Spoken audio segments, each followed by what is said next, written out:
Hello everybody, welcome back to the Faerie Forest. It's been a long time, I believe it's been about 4 years or so since the last time I was here, over 4 years, so it's a long time, but it's good to be back, and it's an absolutely incredible day.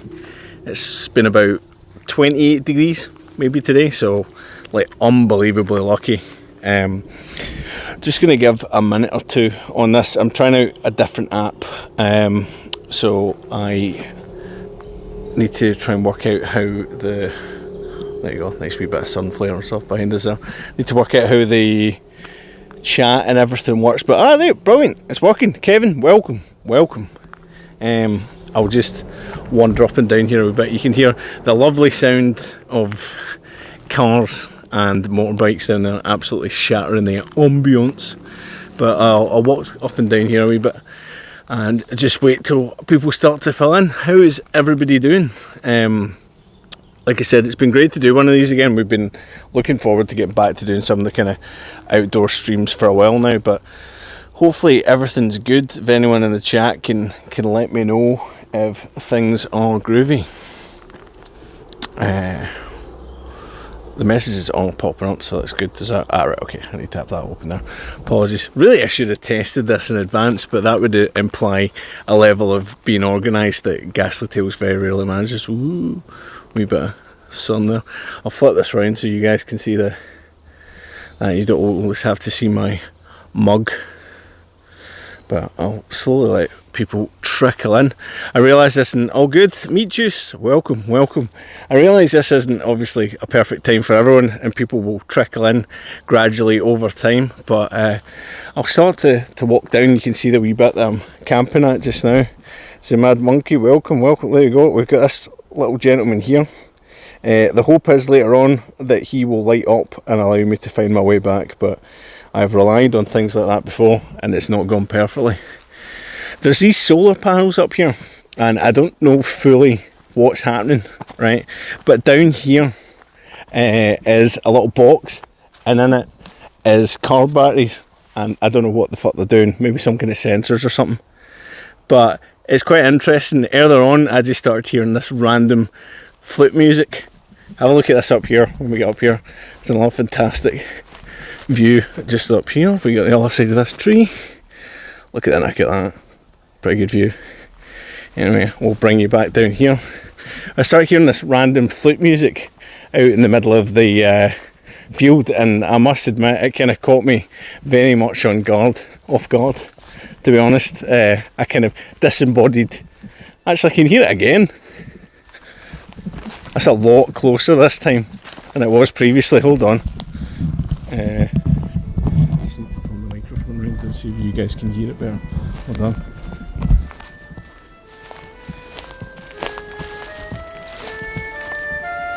What would appear to be some kind of forest nymph. I'm a pixie! Hello everyone! I'm just practising my jazz flute. What a surprise. Oh, sorry! Yeah, brilliant, you've completely shattered it. But no, generally earlier on we did actually hear a flute. Yeah, a flute off in that direction yonder. Where's it? This is Aberfoyle in Scotland, and it's the Faerie Forest that there. We will take you up into the Faerie Forest later on, but for now, we shall speak to people. And do you want to load the thing up in there and we can read the chat? Alright, no worries. On there now. Hello everybody. Leave this down here and hopefully people can hear us alright. I'll just make sure that that's set up okay. I switched that music off by accident. I don't know if you heard me. Alright, well I was coming down. Panicking. I was like, typical Ghastly Tales. Could have been better orchestrated, of course. This place is amazing. It really is. It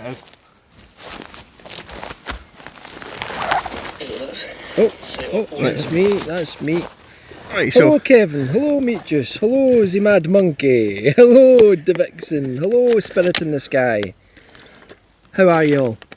It's lovely to be here. Normally Callum flies the flag himself solo for these live streams. Well, it's good to have a bit of company actually. I know. Can I see that? I just want to see it. Or just immediately lock your phone. Right, hold on. I just want to see if it's working alright. This is a sort of app. Looks pretty good, doesn't it? Oh, yeah, there. Well, I've just immediately appeared. Brilliant. It needs to be a little bit wider. Is this because Just of me? to fit both of us Is in. this because of me? I Yeah, didn't want to say. I know. I'll go Yeah, back. I am well, Meat Juice. I'm doing a lot better, so everything is good. Hello, Alan. Obscene flute piping of Azathoth. Exactly. I wonder if any of the old ones are here. Or the elder gods. I'm going to stop crinkling a bottle. I've lost a bottle of water. I'm convinced the fairies are already messing with us. Well, considering it took us about 4 hours earlier to make a fire. We were trying to light a fire to cook some food, and like, you hear old stories about how the Fae would play tricks on passers-by and travellers, and we could not get this fire started. Now, believe what you want, it was either the fairies or our fire making. Massive incompetence, but unlikely to be us. Watch that guy line, Calvin, your foot's Sorry, caught on it. manhandling.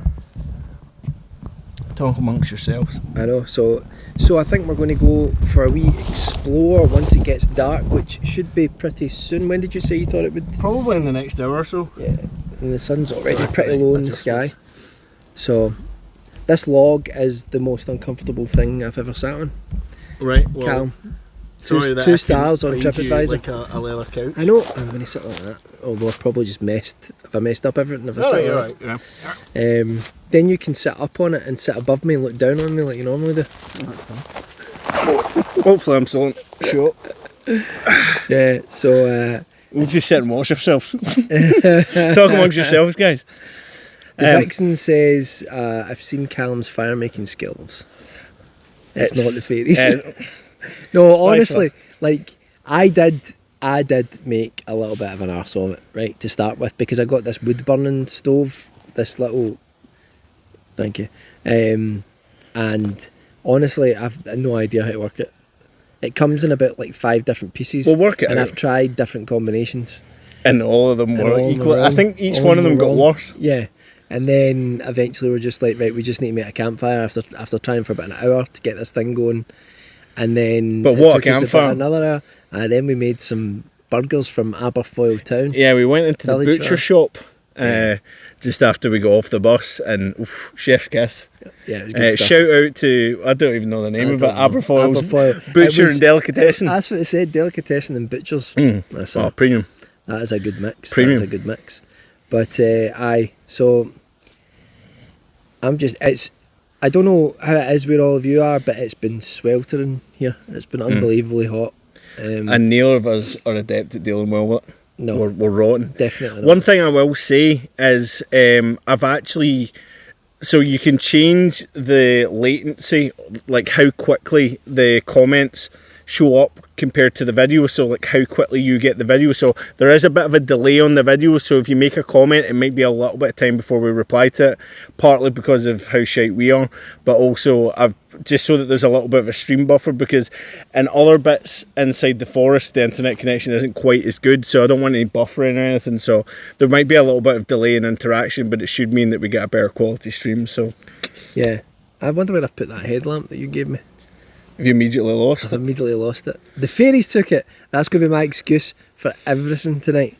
Anything that goes wrong. The fairies did that. The head torch I can understand, The fairies took right, my lamp. but the 1.5 litre bottle of water, Callum, the fairies touched your bum. No, that's you've not sat in it, have you? That's another stream altogether.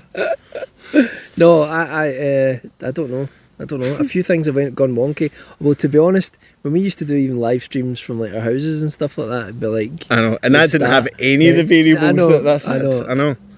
unless we had gremlins. I really think we should just give up.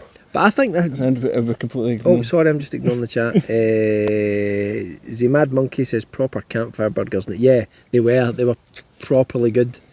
And the beauty of it as well is we cooked every burger, including like pork burgers later on after beef, in like the same oil. Yeah. So by the time later on, that was soaking up some You serious couldn't juices. you couldn't tell the pork from the beef, Yeah. which is the way we like it. The Mad Monkey, where are you then? Where do you live at the moment? I don't need your address. It's fine. No, I kind of Noel Edmonds Oh, it's a doorstep chance. triple digits forever here, oppressive and unrelenting. I can't deal with the heat. Yeah. Spirit in the Sky says, what what's been called the Fae seems to be a variety of strange forest phenomena, usually in the forest anyhow.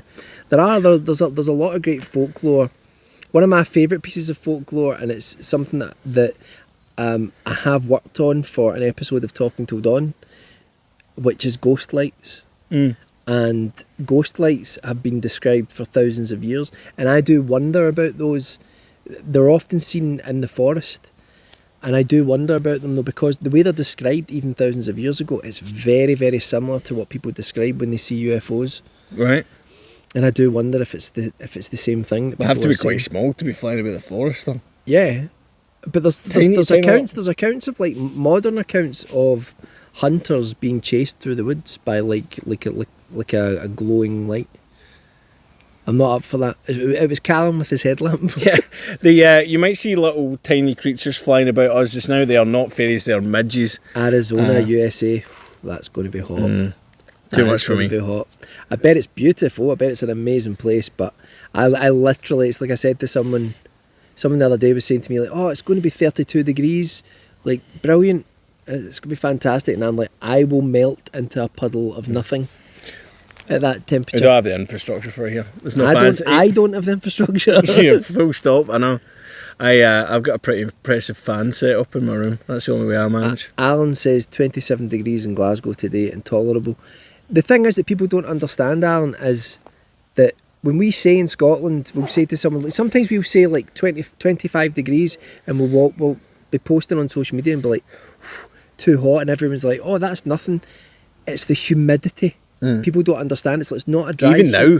It's not a dry heat here in Scotland. The air is filled with water vapour, and so like if you get even like a 22 degree heat, which is nothing in the grander scheme of things, it feels like several degrees hotter. At least for me, it does. Oh, there's Gaz. Oh, how's it going, lads? Good to see you out and about. It is good to be out and about. My children are finally of an age. It's true. We were talking about this. There was a lot of forms to fill out to get Michael out of the place, but eventually said it would be good for him. My wonderful wife Kirsty, if she's watching this, is looking after the two children tonight, so a big shout out to her. Who's looking after these two children? That's a real problem. Oh, Jesus. 120% humidity. Alan, 120% humidity, that's not possible, because it only goes up to 100. Tell your master. Yeah, it seems like almost all it gets 20% humidity inside you. It's quite scary what's happening with the heat, but all over the place, especially earlier in the summer. We were lucky, we didn't get hit with it earlier, and everywhere else across Europe. Yeah, I'm thinking September's going to be a bit spicy. Yeah. The natives, Spirit in the Sky says the native Hawaiians have their little people too. Yeah, it's interesting though, because the folklore surrounding the Fae folk, it's very muddled, because we were talking about this today. You were talking about how, and this the kind of popular consciousness, fairies are seen as this sort of positive force. But if you look at stories throughout Scotland, especially, but even across Europe and other places, the Fae are not. They're not benevolent. No, you know, they do terrible things to people. But the stories are amazing, and I was saying to Callum as well, if any of you have listened to the Talking Till Dawn episode that we did on Erd stalls, which are these small tunnels that thousands of them have been found across Europe and some of them in the UK, and stretching out as far as to Turkey, and no one knows who made them. Some of them, many of them they're too small for human beings to be kind of living in them properly, but you can get into them and you can crawl about. There was, on that episode I talk about, there was a priest who wrote a journal. It was like something out of a Lovecraft story. He wrote a journal about how he'd found these tunnels, and he wrote this journal how he was exploring them. Sure. And no one knows who made them. And I should really check that Talking Till Dawn show out sometime. Some of the stories surrounding those, or some of the theories, suggest that even if you don't believe in the little people, or you believe in the Fae, that there was a great belief in that, and so people were building these tunnels almost as a way to kind of placate them. Because the flute that we heard earlier on from across there, which was really eerie. Not the one Not that we the one. pretended to But we be the did flood hear bit. one, and someone was playing beautifully, but they were playing out across the valley, and And had the legs of a goat. I Strange. know. And that, because you were talking about how did I bring coins with me, because people talk about like leaving trinkets and offerings to these creatures, and one of the ways that you can do that as well is to play music. Right. So I wonder I think I'd rather have the money. yeah, if you were a fairy. I'd rather have the money than a tune. Good luck eating a tune. Right. Gaz says, I can't read that, plus stain, and it's your handwriting, Gaz. Plus staying in an old tenement flat. Absolutely boiling in the summer. We don't have the infrastructure. If we get hit, I was saying this today, if we get hit with one of those 40-degree heats, a lot of us are going to be in a lot of trouble with the humidity here. Goodbye. So just make everyone feel grim. So yeah, everyone have a good Friday night. That's us going to sign off on that one there. Climate change is irreversible. We're all going to... Would you like a drink? What, like an alcoholic drink? Well, Yeah, we could, but I'll need to go down to the river. Do you want to go and get it? are all of yours there? Oh, Yeah, how's it there's going? someone with a dog. Ah, it's alright, No, not it's to okay. disturb it at Oh, all. yeah. Go ahead. It's alright, don't mind. Sorry, this is our regular dog. Oh, Alright, right, go okay. ahead. We're talking to this camera, so just we're not talking to ourselves. That's well, Well, only partially. kind of. We've been rumbled. I know. That's the first time we've seen anybody. That's a bit, I mean... Faerie, get her. Bit disrespectful, to be honest. I know. Sorry, you guys It's a fairy. Hey, you guys gas It's a tails? fairy. No, It's we're a not, fairy. we're not gas It tails. was a woman with a dog. No, it was a fairy. The only problem is that's where the booze is. So Where's she's if we going? can just hear the distant sound of a Did tin, you put all of tin yours cracking. over there? Because Yeah. I've still got some here. Well, Well, no, I chucked your wine in the No, river as well. No, I've got 2 bottles of wine. Steady. So I've got one there that I'd already been drinking. Oh, do you want that? Oh no, I'm not asking you to go and get me like Right, a man that's servant. fine. No, I'm not. that's I'm fine. saying Right, no. talk I'm amongst saying yourselves. I'm saying, do you want a drink? Yeah, but I'll need to go and get it. All right, okay, I'll just entertain I'll be it. Right, Callum No, will. but now I need to leave a reasonable amount of time. Or she Oh was like, no, yeah, follow you need to stay here for a little bit. You cannot be following a woman alone with her dog through a forest in the middle of nowhere, shouting alcohol. Anyway, Yeah, so it's good power squat behind you. I know this is not. I'm looking at this on here. It's not a flattering angle. My Do the feet. Fae have pets? Good question. Do you think like they ride bugs and stuff like that? Yeah, Hello, Marcy. Welcome. they do. Oh, hello, Marcy. How you doing? Do the Fae have pets? That is a really good question.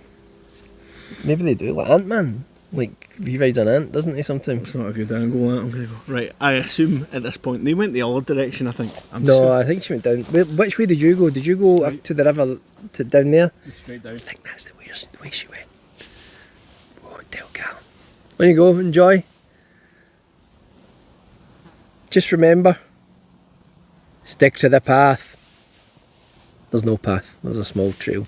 I've never been here before. Callum's been here before. He did a live stream here about 4 years ago, and we thought it would be good now that I've got starting to get a bit more free time now to work on creative projects, that I would get a wee night away to do this. And it's an amazing place.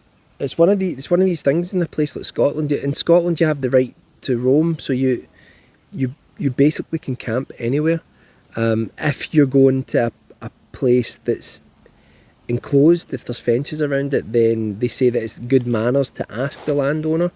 But really, you're allowed to camp anywhere as long as you're not camping like next to like livestock or anything like that, or causing any other disruptions. And there are other rules that you have to kind of abide by. But it's quite an amazing thing because you can just go out and explore the countryside. And in Scotland, there are all these little pockets of areas. You throw a stone and you will find some amazing little corner that is forgotten. And I find forgotten places to be really fascinating, because the fairy forest here is in the opposite direction. On either side of this, the town of the village of Aberfoyle, there's Queen Elizabeth Forest, which is a huge forest in terms of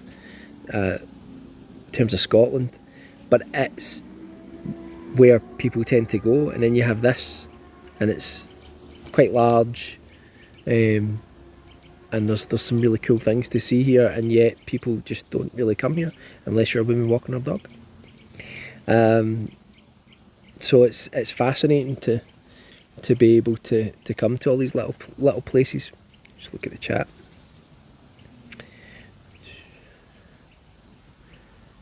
Oh, awesome, guys! Where did you camp then? Where did you go? It's definitely nice to be out and recharge. Yeah, definitely. I mean, like I say, it's the first time I've done this really since since my girls have been born. But there was one night that a couple of years ago where I did try to get a night camping, and it was a total disaster. We went to a place, it wasn't Callum I was with, it was with my friend Chris. If you've seen the short film In the Dead of Night on the channel, it's Chris that stars in that. He's also in one of our other short films, Blackout. And me and Chris went to this place called Griffin Forest, middle of nowhere. But really, like, I hadn't really researched it enough. We went there, and it's really a logging forest. It's all these pine trees that have been growing there. And there's 3 lochs, and some of it's really beautiful, and it's a really eerie place. So I've said to Callum we should definitely go back there to make some videos, because there are pockets of dead woodland, like large pockets where like every tree is dead, and it's really quite a eerie place to be in. You feel kind of like you're walking through a graveyard as you walk through the trees. They're like tombs, they're like headstones. But we walked for miles and miles, hiked, and I was carrying way too much stuff. I'm telling the story of Griffin Forest. Well, I'm just saying, I've had a word with her. We won't be interrupted again. So I didn't want to say anything, but are you at Ghastly Tales? Oh, yeah, we are. I was like, look, don't let word get back to Aberfoyle. There could be tens of people coming up here. Anyway, when I was in Griffin Forest, we went to a few places, and then eventually my friend was just like, I don't, your health, sir, was like, I'm not up for this anymore. And it was just like we ended up hiking back out of the place, and we ended up back at the car at like 1 a.m, and then the car nearly crashed on the way home. And well, the car didn't crash, like the driver. Well, yeah, it will. Oh my god! Well, like Christine. And then, but now it's I suppose a funny story. But that's the only other time that I've been able to sort of go somewhere. Just across, Gaz was out. Oh no, it's our pleasure, Marcy, and thank you so much for all the lovely comments that you've left, and on the Talking Till Dawn Patreon and all that as well. It's so nice to have people. We're not a big channel, but it's lovely to have people that want to listen to the things that we make or watch the things that we make. It continues to be a source of amazement that people come back. Yeah, definitely. But thank you so much. Gaz says just across the water, Tentsmuir Forest, lovely spot with a cracking beach. Well, that sounds really nice. Will you take your girls camping? My daughter and son-in-law take their babies. I'm not that brave. I wouldn't take my youngest, but I would. My oldest daughter is 5.5 now, and I feel like I was considering taking her camping this summer, but I think next summer I'll definitely take her camping somewhere. She's just like me. She loves telling stories. She writes stories on the computer, and she loves you. I've even got like recordings of her recording me stories. So I've just got an idea now that like that's the channel's going to become. Well, no, more than just that you let her type one time. You're like, actually, this is pretty good. Keep going. By Michael Whitehouse. Yeah. We all just make a wee change at the end there. But she's like totally like me. She's completely enamoured by kind of old things and forests and even graveyards and things. Although I got myself into a little bit of a kerfuffle taking her into a graveyard recently, and then 5 years old she starts asking questions about it, and I'm like, all of a sudden you realise it's like you can't really say there's loads of people under here, you know, and then you start going, maybe I shouldn't have came into that. Well, I didn't go take well, they've her. been eaten now. I didn't. Like, eaten by the I maggots. didn't take her to go to see a graveyard. We were staying at a place called Southern Ness, which was really beautiful during the summer. And there's a lighthouse there, which I went up and took some video from, so we might use that for something in the channel. And when we were driving back, there was a little town, and there's this old ruined abbey. So we went to see. We just stopped because we passed it a couple of times where we were staying out that way, and I was like, "That looks amazing." Me and my daughter went in there, and then realised there was a graveyard with it as well, and I couldn't resist, so I went in there. She's running between the gravestones and all that, and but then I'm just like, then she starts asking about like, why are people's names on these? You know, and I'm like, it's difficult. It's a difficult one at that age. It's a bit young. It depends as well the times of gravestones, because I find particularly older gravestones, quite a lot of them can make for pretty grim reading. Oh, aye. You know, the ones that you find like a gravestone that's just like child aged 2 months, Yeah. and then like the whole rest of the family it's like died of splinters. Yeah, the infant mortality was so high that you look at these gravestones and it's just the number of them, it's heartbreaking. The Mad Monkey says, I listen to Talking Till Dawn episodes all the time, love hearing the stories and thoughts and all of them. That's great, thank you so much. So there's a new episode of Talking Till Dawn coming out this week, and Martin has really held down the fort on Talking Till Dawn. I'll explain this on the podcast, but he's going to be taking a little bit of a step back from the show. He's still going to be in episodes, so it'll still be the two of us, but moving forward there'll be episodes where it's just me, maybe episodes where Callum joins me. I've thought about episodes where I could interview like investigators of like strange and unusual events and things like that as well. Just try and broaden the scope of it a little bit until maybe Martin has more time to come back sort of full time to the podcast. Think you'll get Zach Baggins on? Does he still wear those glasses? Oh, almost definitely. Yeah. And the hats. I know. A demon made him wear glasses. Yeah, did you know? Is that the reason why he wears glasses? Yeah, have you never seen the film Demon House? No, I've seen very little of Zach Baggins. I'm just aware of him. I think it was probably because Red Letter Media did stuff about Ghost Right. Adventures. There was a little while when my first daughter was really young, and she was too young to understand it was on the screen. During the day they would show episodes of Ghost Adventures, and I would sit and watch them. And I'd always joke to my wife when she was like coming back in from work, I'd be like, they found another ghost, because like every episode they find ghosts. Like it's that Pretty easy. good hit rate. Yeah, every single one. But it's sheer entertainment to me, you know, like that's all it is. But they did Ghost Adventures did a movie called, I think it's called The Demon House or something like that, and it's about this house that's supposedly haunted, and he stays there, and at the end of the film he sees something kind of approaching him. Well, this is spoilers, but you don't really see anything obviously, and then afterwards he develops this condition. It's like permanent double vision, Right. something like that, and you need glasses to like special glasses to connect it. So he wears these big, I think he needs more glasses these to big connect him, but- 1960s Michael Caine NHS glasses. He's wearing like this, and he wears them all the time, and it's like apparently it's like a demon did that to his eyes. He has haunted eyes. It'd be an difficult one, wouldn't it? Just going down the opticians and just I heard something. wanting to like go through and just be like, Yeah. we've got he'd be like, yeah, it's demon eyes. 100%. Marcy, just tell her it's to remember people. Yeah, that's probably a better way to do it, but sometimes you're thinking on your feet, aren't you, as a parent, and sometimes sometimes you say the The wrong feet thing. that are on top of all those bodies. Sometimes you say the wrong thing, and then you find yourself having to then explain your way out of it. No Zach Baggins. No, don't worry. I wouldn't have Zach Baggins. I don't know. I'm going to have Zach Baggins and talk to Don. Stay tuned. I know. That'll be my episode. Me Interview and a Zach. certain Glaswegian ghost hunting team. Is that one though? There's not enough envelopes, Gary, to properly deal with them.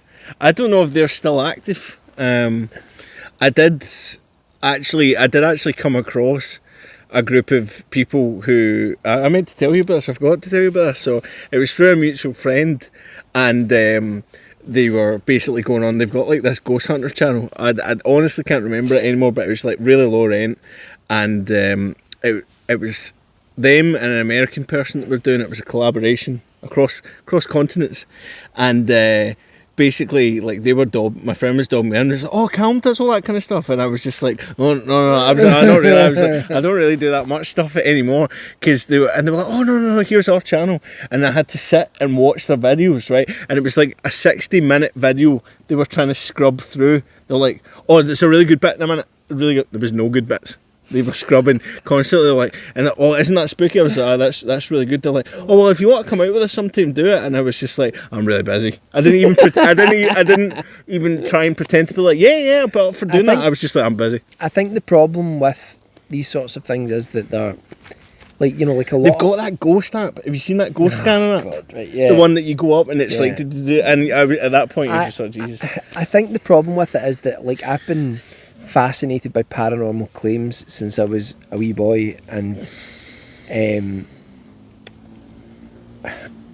it's, you know, I've said this before. I did have experiences of things when I was younger, but I also completely accept conventional explanations for those things. So I think it's difficult. I think people that make these shows, they're looking for an audience and they want to make it dramatic.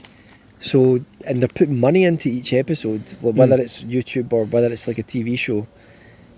And they feel the need. Then the producers are faking things and stuff like that, you know, and to even sometimes the like on air talent don't realise. The producers are like faking things like noises and things like that, and they're just responding to and it. I think true savants, you know, and you know, clairvoyants like Derek Okora only come along so often. Yeah. You know, there's so many times that the spirit world will reach out to someone, and once someone like Derek's gone, what can you do? I'm amazed that no one's immediately tried to capitalise that. Surely, if anyone was going to try and reach out from the other side, it'd be Derek. I know.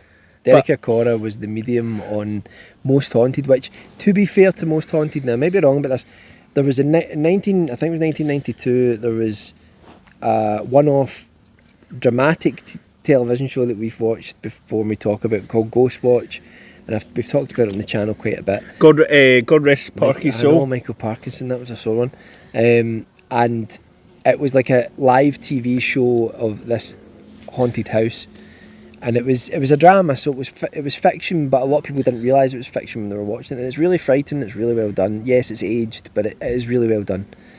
And I think that there was a show about 10 years later called Most Haunted that came on with Yvette Fielding, and that was what Derek Okora was the medium on. And I think it was Most Haunted that made that type of show famous. They were doing it in the UK for years, and then they did an American version of it. It's very cheap to make, though, isn't it? Then you go about 10 years after that, and you've got Ghost Adventures, Ghost Travels, Ghost Team USA. I don't know, I made that last one up. But there's loads of these TV shows that do it. And it is a bit grating sometimes, because if you're genuinely interested in it, genuinely interested in asking the question, are any of these things real? You want to see like legitimate investigation of these things. And if a ghost had taken your eyesight, then and you saw other people that you thought were charlatans, take my eyes. Yeah. Yeah. Pipes.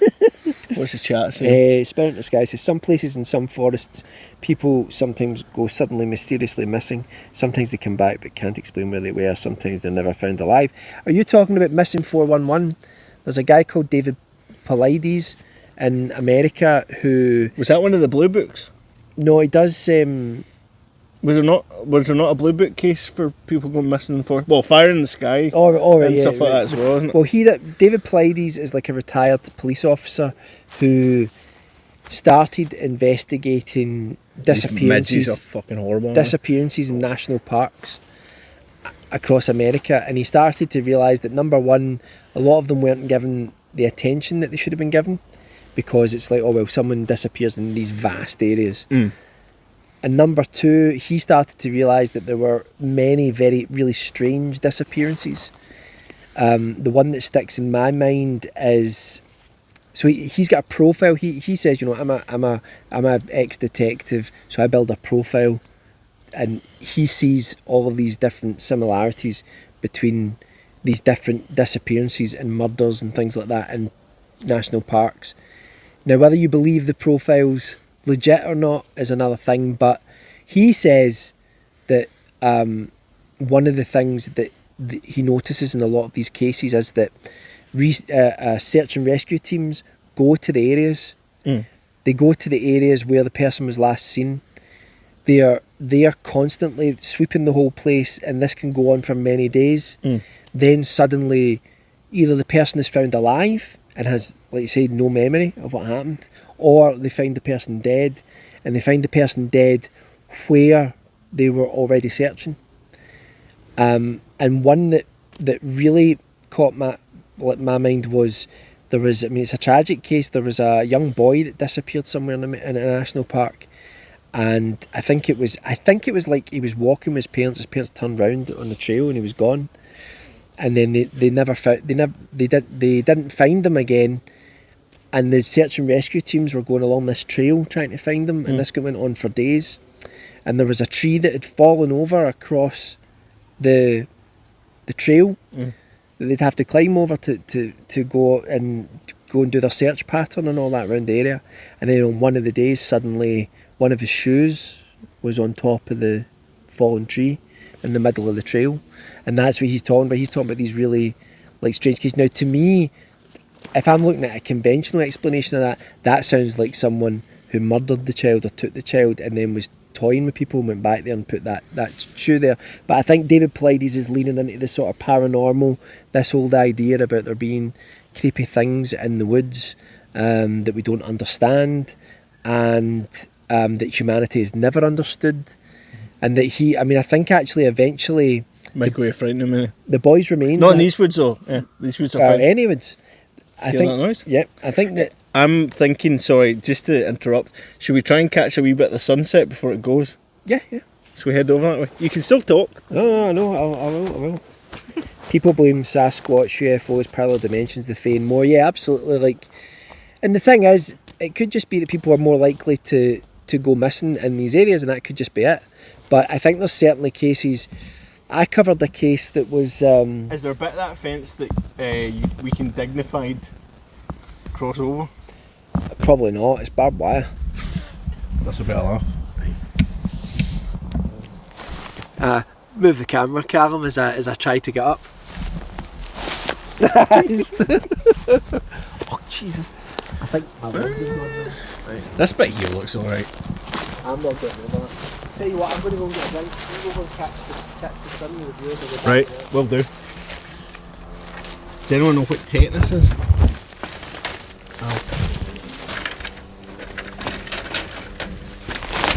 Oh, hey! I can remorse. I'll take everybody down here. Let's get a wee bit of sunset for everybody.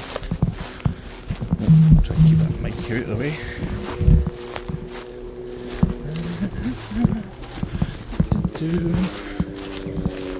Does look as if it's going to be quite good. Hopefully the stream's alright over here. It's actually really weird. Like, the internet, generally speaking, around here is fantastic. A lot better than it is in like a lot of like towns and cities and stuff like that. It doesn't really make any sense. This looks like it's going to be quite good. Oh yes. Behold Jurassic Park. Let's get to the other side here. I don't know how good this is going to look on the screen, but trust me when I say that it looks pretty good in person. Breathe a bit of that in, everybody. Let's see if this makes any difference. Hold on. Oh, there we go. How about that? We'll get a bit more of that in again. Nice. Hopefully we're still connected. I haven't seen anyone say anything for a while. This is the beauty of using my new phone. I've got all these extra lenses and that.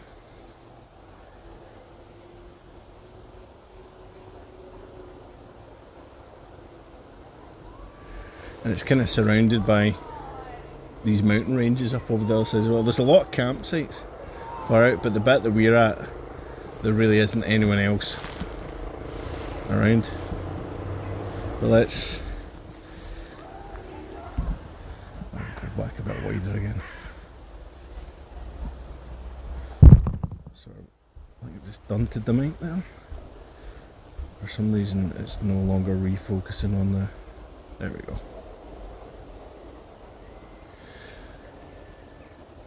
Good old nature. It makes up for the fact that I can take a wee break from attempting to be entertaining and just let you soak some of that in. I'm not sure which direction Michael's went in. I think he trundled down over in that direction over there. Let me just take this off. So we have all manner of lights and stuff, so I think it should be a lot better illuminated this time as well, on top of having a better phone. But I keep wanting to go back, but I can't look away from this. Why is that? Oh, there we go. Just hold that.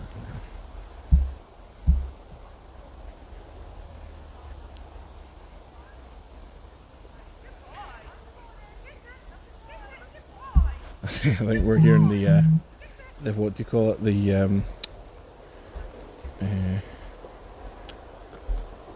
Sorry, I've just accidentally opened something up that didn't want to be open.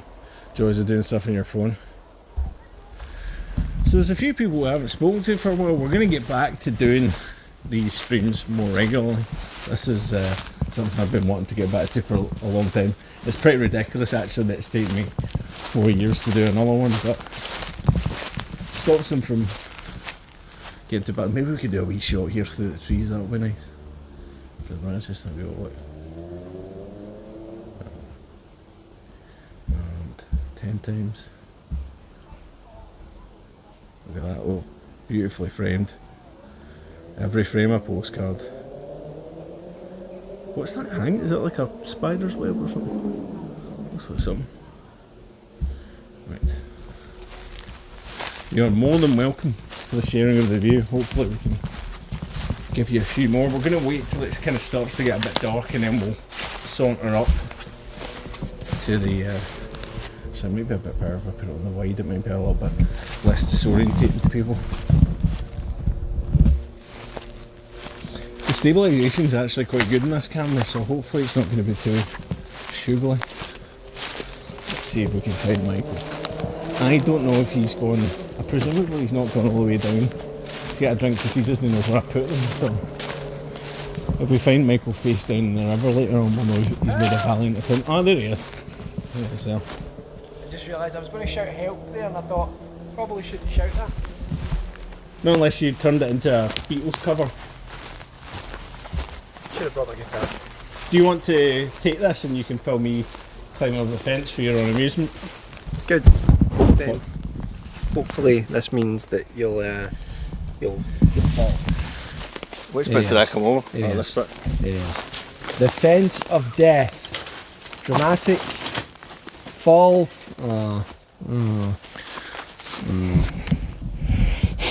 There if it's fallen. Look at you with your belly. It's a Patrick Stewart.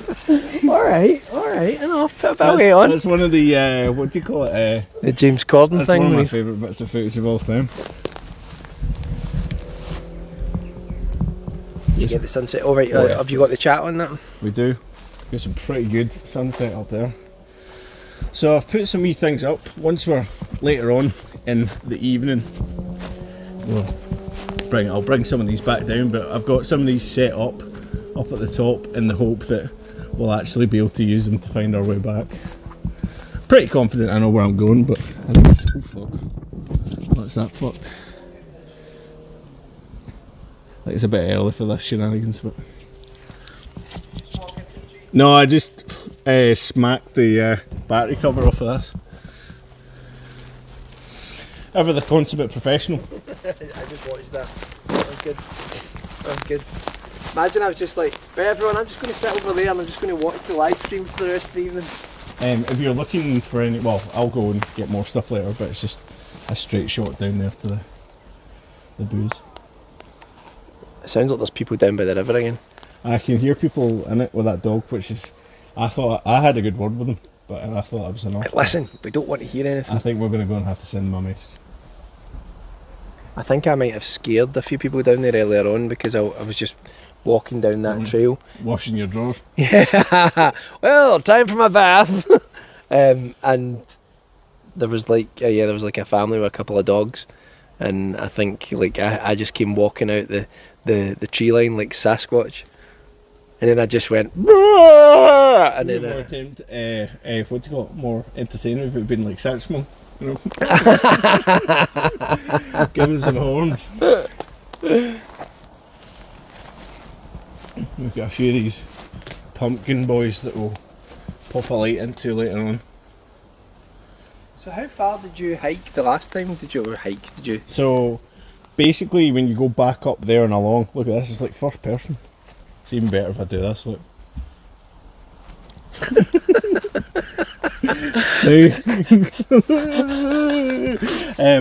So basically if you go all the way back up there, the first path that you come to is the down bit. Along to the other side is the way up, so we'll walk along to there, we'll go up the upside. We can go quite deep into it. The only concern is that the internet packs in. Yeah. So. But I was saying, like, the signal here is better than at my house. I know. I don't understand. Weird. It. Really weird. So the dog walkers. I know. How dare other people be here? Tell me about it.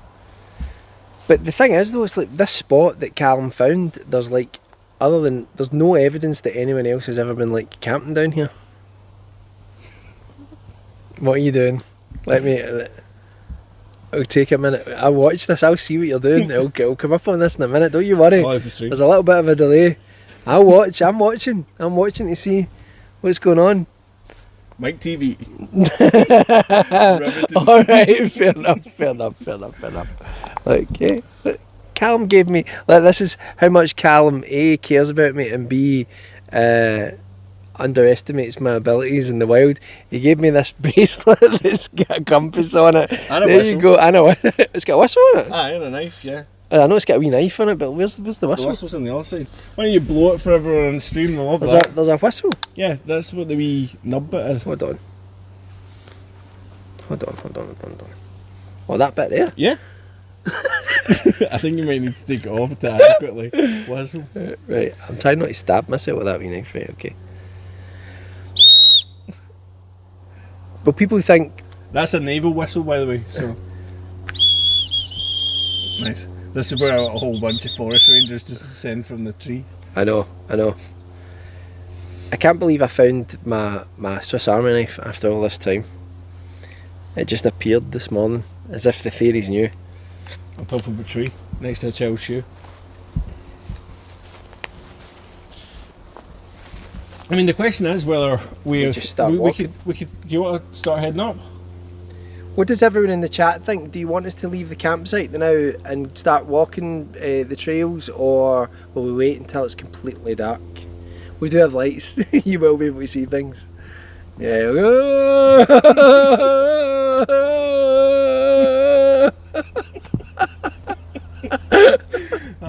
The easily amused. Try it again.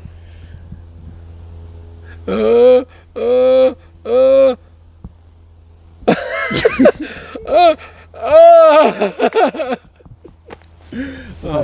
Don't litter, everyone. Yeah, true. Respect. There is a bin bag down here. Could we just show everybody that we're gonna? Actually, we have got a bin bag down there. Down there, it does look a bit messy down at where the campfire was. I do fancy getting the campfire going again later on when we come back. We can do. I mean, I've got a lot of battery packs with me, but I don't know if I've got enough for us to get the fire going again. Because I don't know how long it took earlier on. We'll get it going. We've only we used a million matches. And I think we've got 13 We used left. a million matches. The thing is, it's like you came here by yourself last time, and that doesn't bother you. But see me, see if I was camping somewhere by myself. Like I always think of, I'm sure I've told this story before, but I have a limited number of stories. Near here in Aberfoyle, there's another place. See the place that we went from a stag? Cal, Yep. talking to you, I'm not asking. Yeah. See, remember when you were all at my stag? Yeah. And can you hold this? I'm gonna get myself a drink. just tell a story. But I'm listening to you. Just tell a story. Look how red and blotchy my face is. Look at this. That's a tan. This is what I've aged about 80 years in the last 2 years. Hello everyone. Look at that. Oh god. Not far from here, when I mentioned earlier on Queen Elizabeth Forest, there's a campsite out there, and I used to go there quite a lot. It used to never be used, but now it's kind of more popular. And a friend, the reason we knew about that spot, not this spot, but the other place in Queen Elizabeth Forest, was that my friend's older brother had camped there with some friends, and they stayed there for like a week. So they all stayed there for a couple of days. Then some of them left, and my friend's brother stayed at the campsite by himself in the forest. And he then was going to stay there for a few days, and then they would all come back and they'd all like spend another couple of days there. And while he was there, he said he started hearing this strange noise in the woods. And each night, this noise got closer and closer to his camp until it was really just at the tree line, just, a few feet basically from where he was sitting at the campfire. And he found it quite unsettling that this noise had come closer and closer and closer each night. And when we went there when I was like 17, 3 years ago, me and a few of my friends were there, and we heard this strange noise, and it did each night. It came closer to the campfire, same spot that we were on, and then we left before it actually entered the campsite. But the funny thing is, I wrote a story a long time ago. It's on the channel. It's called Off the Beaten Path, and this is quite disconcerting. This is Deliverance, no, and I used a little bit of that idea of something coming closer to your campsite like each night, although the character in that story was moving around the area throughout it. So, I can see everything here. I can see everything here. Technology, I can see. What is this magic?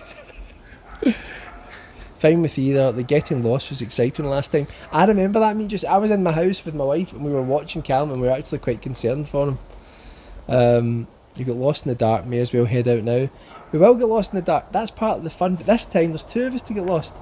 And me, one of the times I was in Aberfoyle, not, at that other campsite I was talking about, because I'd been there a few times.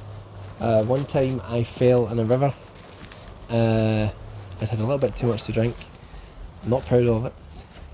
And I fell in the river, and I landed on my back in the river. My friends fished me out the river.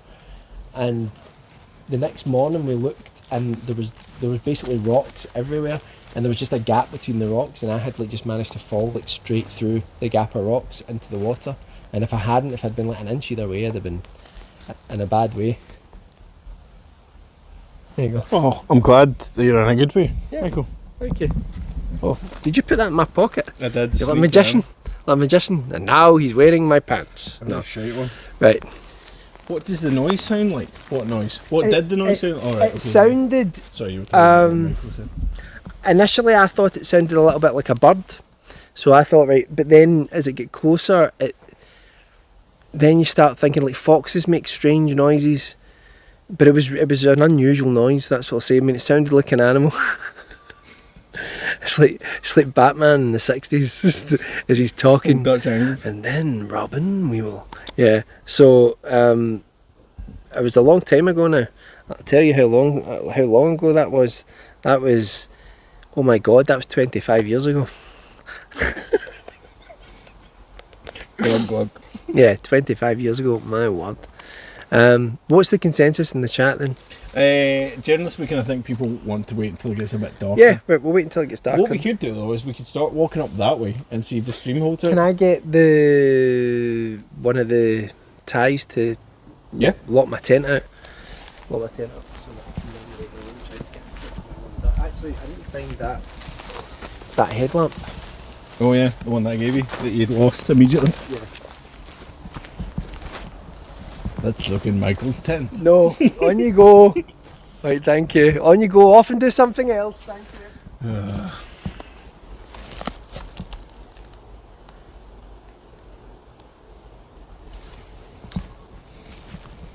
So yeah, I'm going to take that pumpkin and stuff like that, bring that down here, and I brought some RGB lights with me as well. So we're gonna have a fun bit of atmosphere later on. But I think for now, what I'm going to do is once we set off, once it gets dark, I'll set up all the lights up here, and then we'll have a kind of a runway type setup when we come back. See a wee bit of surrounding area, that's fine. I imagine we could try that. We'll try and head up to the left then and do it that way, and go up. I'll make sure that we've got everything that we need I mean, you saw this sunset. Let's not get greedy here, mate. Just let's not get greedy.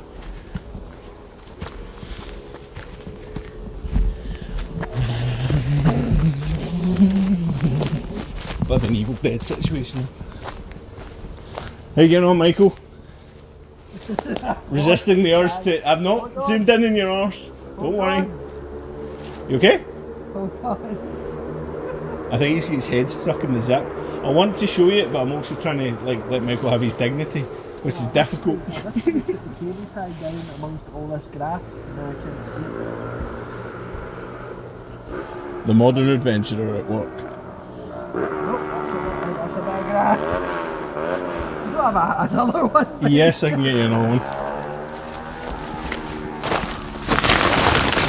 So a bit of truly exciting viewing, ladies and gentlemen.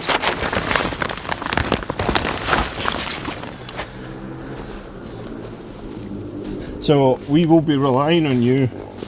I think it might tell me, but if it gets to a point when we get up the other side and the quality starts going tits up, you guys can let us know, and we will turn round.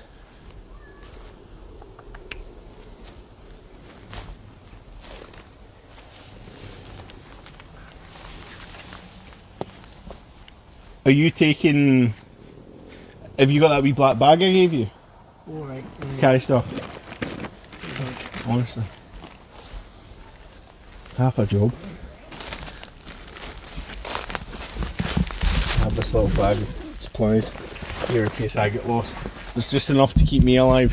What am I bringing that, and then bringing the... Have you got that light? I'll bring the camera and the light. Yeah. Right. Where the fuck is the camera? Excuse my language. The camera's over here. Promised I wouldn't swear. Right. Oh, there's Martin in the chat. Not Yates. The one of the White House variety. Hey! How's it going, Martin? Right, hold on. I'll again resist the urge to show you a close-up of your brother's arse. We did that once in a video when I was fuming. Yeah, he was not happy about it. Data protection and all that. Arse protection. What's it? Is this like me having like a wee beauty light if I turn this round? Hold on. Oof. Yeah. Yeah, I'll not do that. Fucking hell. Oh, you know what, dude? I just turned round the light and blasted myself full tilt in the face. What is this? It's like a wee collapsible bag that you it's quite good. It like folds in on itself. What am I holding? Do you want to take that light and do you want to take this camera? Or Yes. we're gonna record on this old mini DV camera, and it's got like old school night vision like you see in those old ghost hunting programs. Huzzah! Is that the way that's meant to go on? No, you've got the strap yes. wrong the wrong way around. I think it's wrong in your head. How's it wrong in my head? I see. Yeah, you've kinked it. Right, alright. Blind myself. That better? No. It's worse. So like black bit outside, you had the like, Right, white bit outside. hold that for a second. I'm just looking after your comfort. I know you. Right, hold on.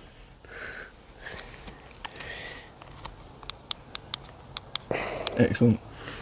Again, totally wrong, but that's fine. How is it totally wrong? Because It's it's totally upside kinked down. at the back. What? You've got it totally kinked at the back. What, you told me that? No, that's like a cable tie for something. That's a bonus, you can have that. It's going right in Michael's pocket. Right. The top bit is the bit with the Right. orange bits, yeah. Right, that's how I had it, was it not? Now it's right. I had that like that. No. I not? No. The stream will vilify me. I'm walking home. Right, you got everything you need? Yeah, I got it. Cool.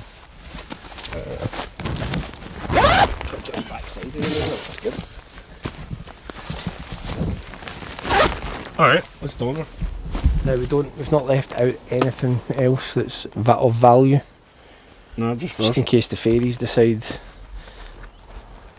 I'm having that. Are you brushing your teeth?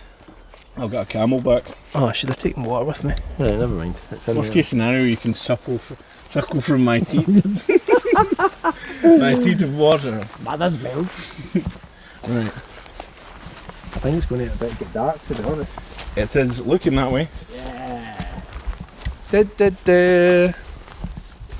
Callum asked me to film on this and it might get some retro footage that we can use. Oh, the pumpkin's on! Oh, the wee one? Yep. Hello!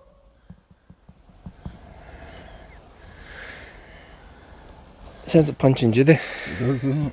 Hopefully there's no domestic violence. Should we turn those on now? What? Coming back? No, don't put them on there now. Wait, the people are just walking past. Alright. We hiding? Well, not with a light like that, you know.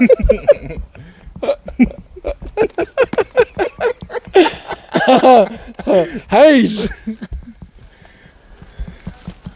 I saw someone a second ago. And Well, I heard walked something. by. I heard squeaking. How dare people ruin the feeling of isolation? Right, hold on. I don't know if they're going up there. Hold on, look in the chat. Oh, my brother. That's my brother, everyone. Say look, my brother. Martin Whitehouse. Legend. A legend amongst men. Right, we'll just walk.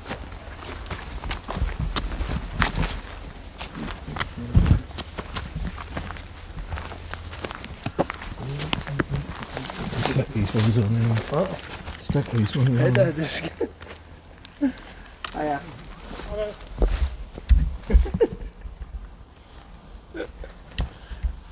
Classic Nature's battery box.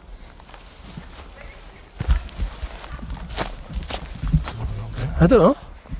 I still, right, this is what I was talking about earlier on. I don't know if I showed this. It's interesting, isn't it? That's the thing I was talking about with the car battery inside it. One last look at the...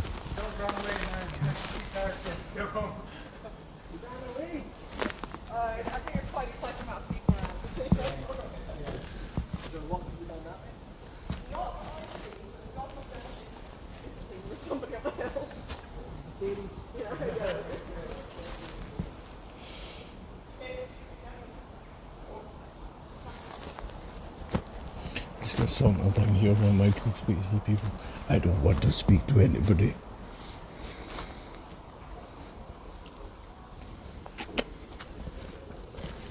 These ones are great. Let's try these ones out as well. I'm going to leave these ones off for now because they're a bit further out. But yeah, they'll be good when it gets dark.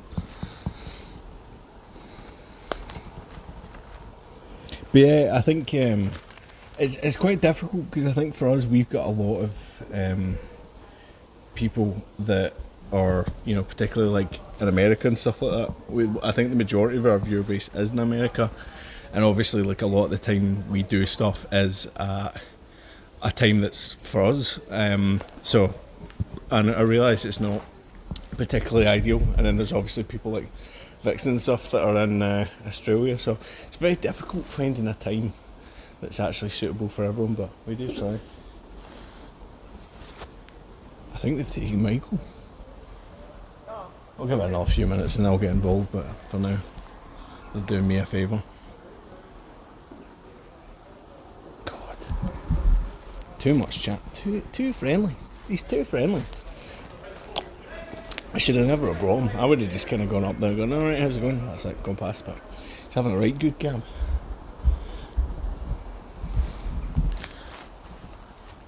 It's upside, I think it's upside down. You get a great light on the trees, not so much on the ground. What's upside down?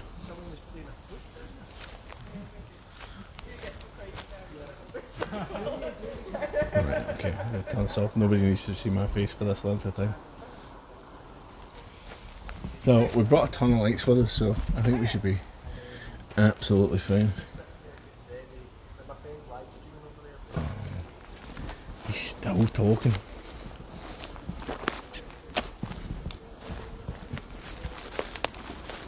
It's a really good spot, this actually. It's kind of funny in terms of when you go along to, like, this bit's on a path that comes down from comes down from the Faerie trail, but this bit here, like, you have to like it's a way up over and over the other side, the actual trail. So you have to go a way up there and down to actually come to this bit. So actually it's quite hard to find the spot that we're at, and you certainly don't see it from the road, so it's actually quite a good wee bit. I've been here a few times. Thoroughly recommend. I can't help but wonder if Michael's waiting for me to like come up and join in the conversation, but I'm kind of refusing to. I've got to keep the stream going. That's my socialising.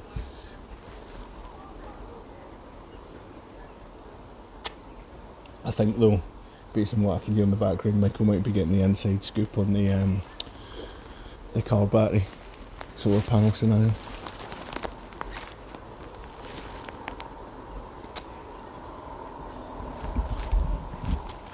I just don't want to go up and get involved in a full pitch fucking conversation. That's what I should never roam. Should never roam. So anyone got any good plans for the weekend? All in obviously trying not to roast to death, and if you're in a climate that's getting involved in that. According to this is saying I can do special effects, but I feel I should be very careful putting special effects on because I could completely and utterly ruin this. Like, there's a mosaic effect. Oh no, that's bad. That'll probably be what it's like when the reception gets bad. What's this one? Oh, brilliant. It's that kind of a predator. Look, cream. You don't really want to muck with the colour ones. That's quite funky. Oof. There we go. That's it. That'll be the stream for the rest of the time. What else have we got? Mono. I'm always partial to a bit of the old black and white. That's pretty fucking trippy though. Might wheel that out later on, but we'll stick it back to the other one. And it's getting dark quite quickly. Let's turn this up a wee bit.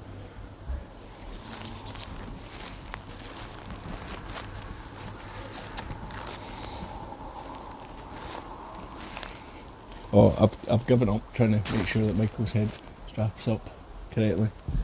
He's big enough now that he'll need to learn how to do it on his own.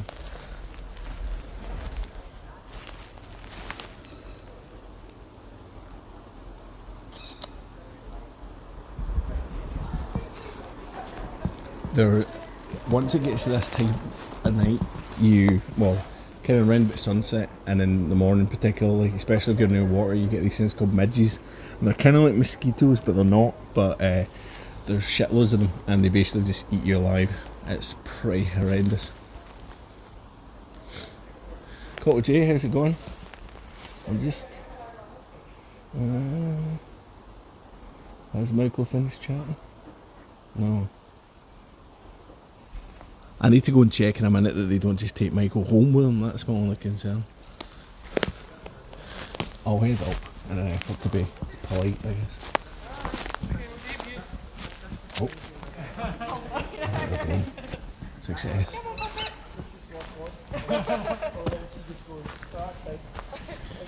See if Michael's been taken. No, it's nothing there for me. Usually she'd be all over sniffing and licking you. She'd be differently. This common thing, is it? Hello there. How you doing? Hello. Yeah. Hello. Sorry, we've got a knackered dog. No, right. not at all, not at all. So these lovely people were telling us that there's a waterfall project. All right, okay. And that's what the power is. That ribbons are for, and that's what the power's for. Excellent. That's all right. That's exactly the same as he was trying to bring him up here. To be honest. Yeah, you too. Thanks. Enjoy. Thank you. I've just started walking this way. This the right way? No, it's the other way. Oh, you can go this way. Oh, we'll go this way and see. Alright, see you later. Right. I don't know how long the reception holds out this way. We'll find out. This way? You have got that one upside down, I think. How have I got it upside down? Because it's supposed to tilt down like that so that you can see in front of you. Down. Right, That's so fine. that means... No. Wait a minute. So that means you've attached the strap wrong. Is this what you're telling me? Perhaps. Sorry about that, everyone. I've never admitted to it. It's alright, we were just down there saying that you were too sociable. And that you should have just told them to be on their own. So it's a waterfall project then? Yeah, apparently That's what I said. Apparently they're keeping an eye to see if there's any mink in the area because they outcompete This is not flattering. I'm going to leave this light off for a bit rather than you just having a light bulb for a head. Show all my greys. You guys can let me know if the kind of like reception starts to drop down.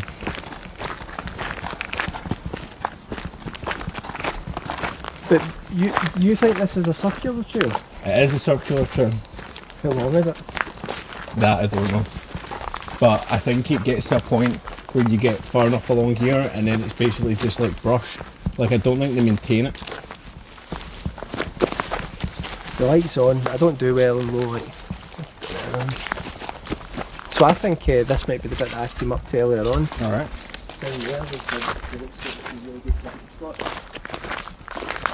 You have to get across that wee estuary to get to it. There's loads of great wee spots here. I know.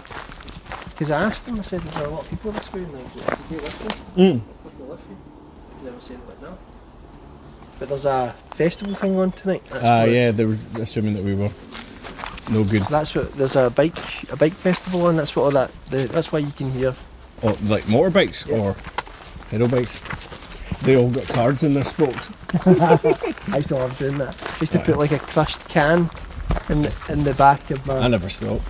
Yeah. I used to put a crushed can in the back of my bike and then cycle along just to make it sound like a motorbike. And now that's the estuary there, so it's on the other side of that. This was the bit I think I came to before, which there was this big pool. Hold on. Come down. Cool. I may not be able to back up.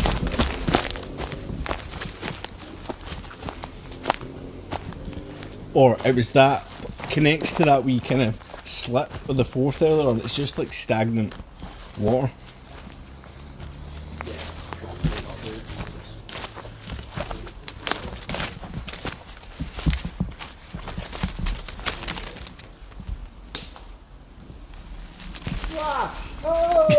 Oh fuck!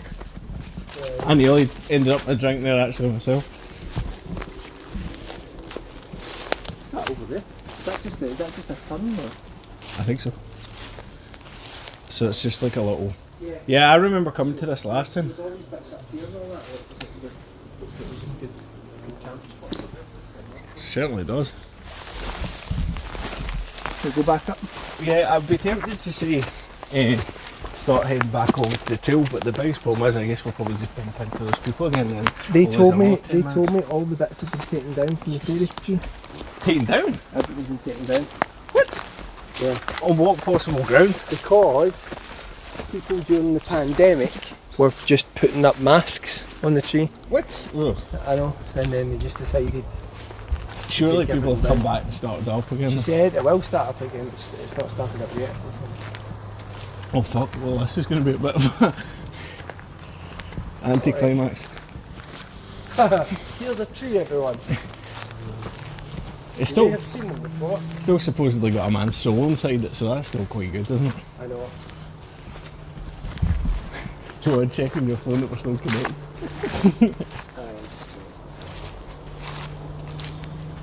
But yeah, I'm sure this comes to like a dead end, if I remember correctly.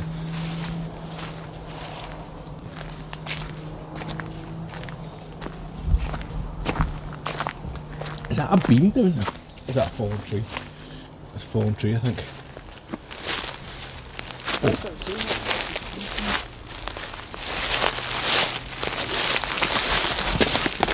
Yeah, I think it's just a fallen tree, yeah. Please don't fall down there, Cal. Cal. Yeah, it's just more of the same from earlier on. I don't seem to have the chat anymore. Yeah, YouTube's a bit funny in that sense. Still says we're streaming. That's the only concern with this, is like we don't necessarily know if we get up to a bit and the reception cuts out. Oh cool.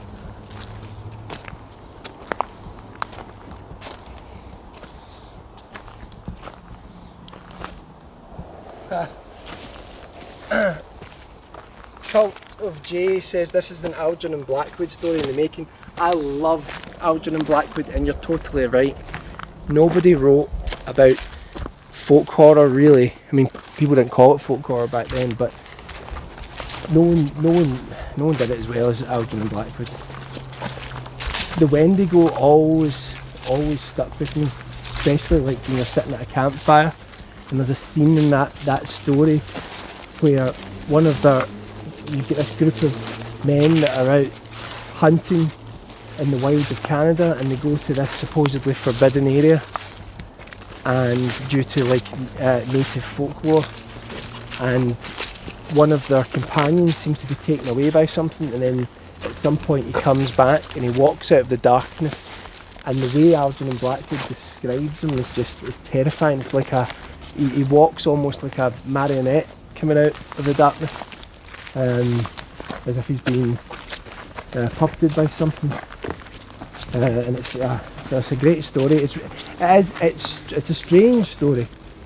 It is a really strange story. There's little bits where you're just like, is this scary or just bizarre?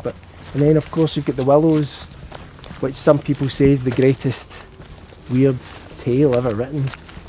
I mean, that story about two men travelling down the Danube River, and they end up in this small island in the middle of the river, and they decide to camp there.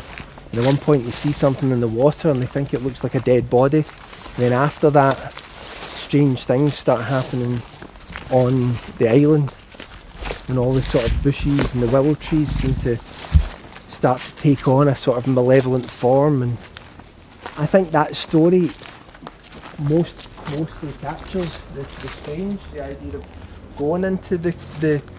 going into places where people don't normally go, and encountering something that is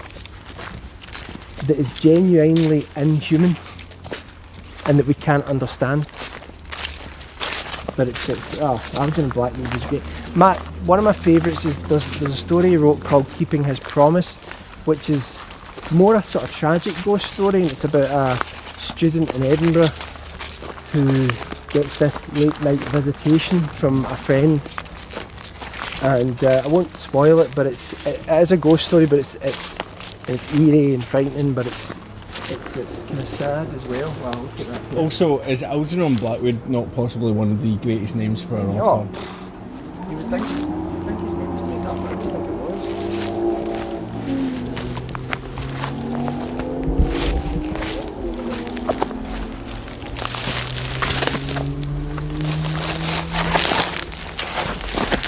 Straight down and into the river.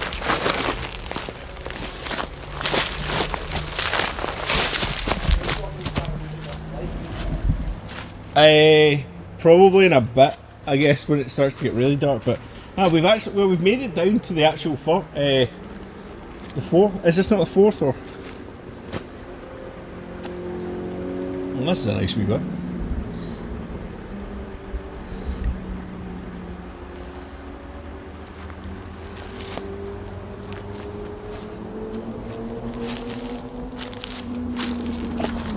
There's like another path along up there as well. Where's my... Right, now to get back up. This is going to be interesting.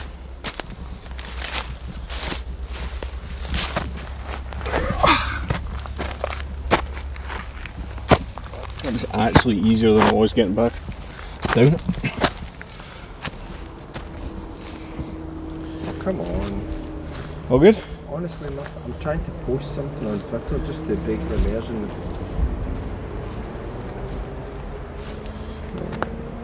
Hold on, 2 seconds. All good, we're just taking in the river. Why can't I paste that on? See Twitter since it's become X? You're not a fan of X? Nah, not really. What about you? I don't use it. I've never had Twitter. I don't think I've ever been at this bit before. Right, there we go. Quite nice. Post it. Excellent. We shall continue to... Callum forbid me from posting in case people realise that I was here. That was a nice wee surprise for people, undoubtedly. In tough times, tough financial times, you get a bit of free White House. Come on. So have you been this way before? Well, I feel like I know you get lost the last time, so I feel like I went up and in and down over the other side, but I guess I've not been along this, but I don't remember the river. It was a long time ago. I feel like I got up to here eventually and there was like a dead end.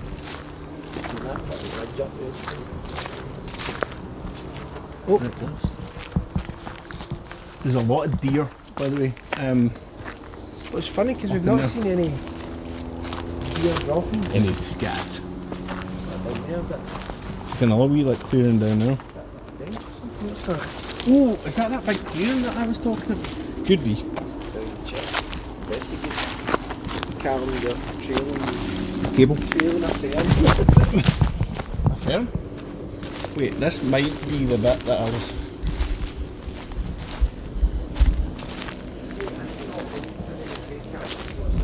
Oh no, it's amazing, isn't it? It's a bit off the beaten path. Michael Whitehouse trademark. Ooh.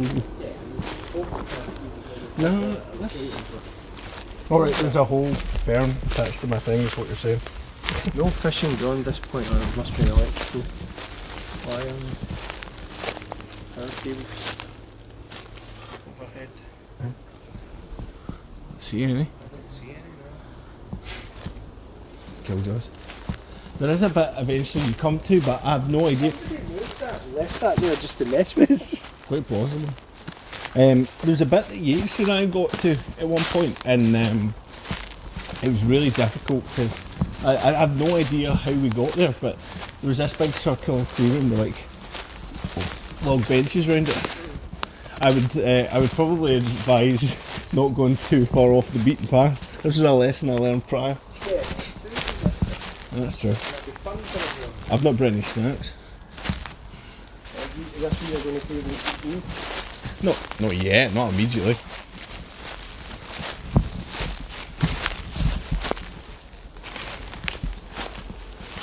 Look out, a fairy! They probably relocated if they're freezing. I know. Oh, well.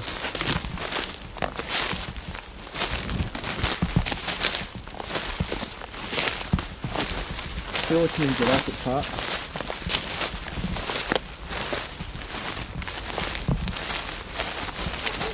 Before they put any dinosaurs in it. Just a park. Welcome to Park. Welcome to Squirrel Park. Marvellous. Little trails getting We'll little be cobbles getting on. to the point soon where we will need to use the bigger The lamp. lamp, but for now I think we're okay.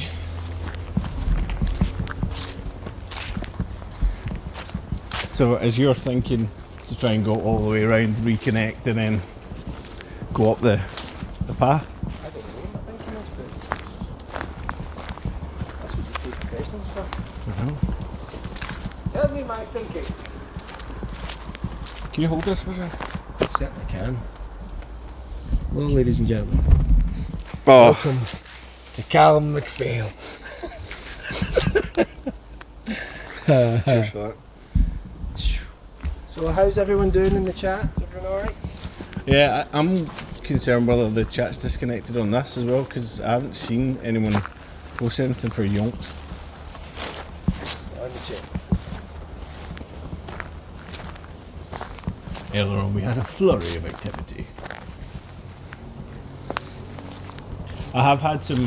It's tough because it does make you seem like Billy No-Make sometimes, but the past couple of streams I that I did, saw that you were doing like a the chat just wasn't working. gaming stream. It was like, There was people trying to message and the messages like just weren't being seen.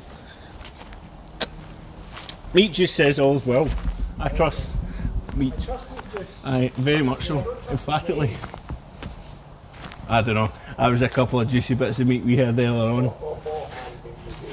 for dinner. I'd like to clarify. I don't. Good stuff. Do you want to check the? Do you want to check the GPS there and just check that? I'm pretty sure we're going in a loop. Just like check Google Maps quickly. Now you're asking my phone to do more than one thing?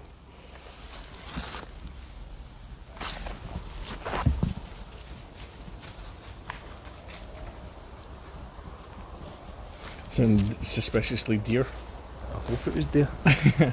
A lot of clattering.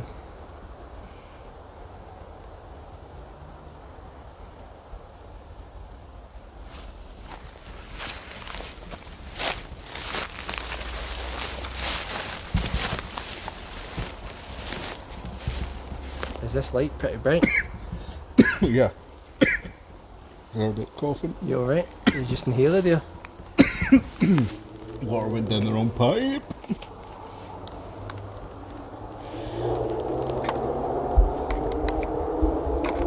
Turn this light off so that you can fire up yours.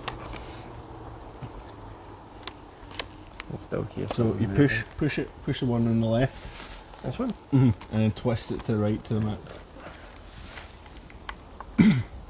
It is up at max, right? Yeah, it's pretty bright.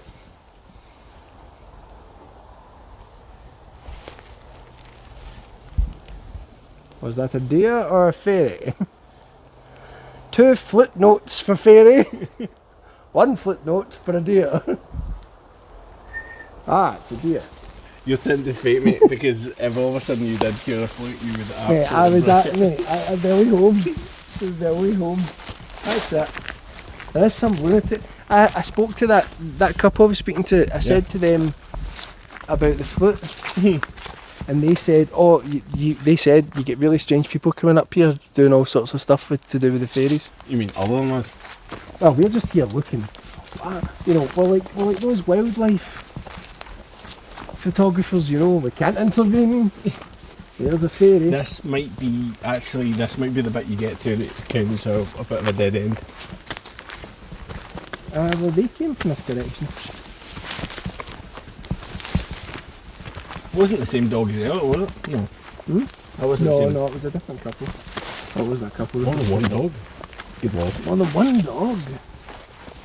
Remember when we said that about the ghost lights folklore with people seeing lights in the woods? Yeah. Someone's got a bit like Mega lamp.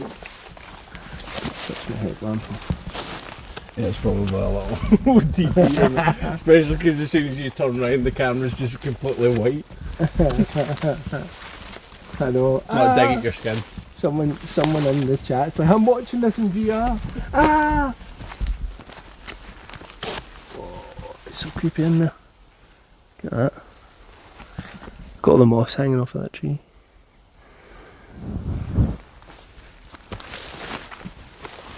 This looks like a very tricky. Oh, it's the fence.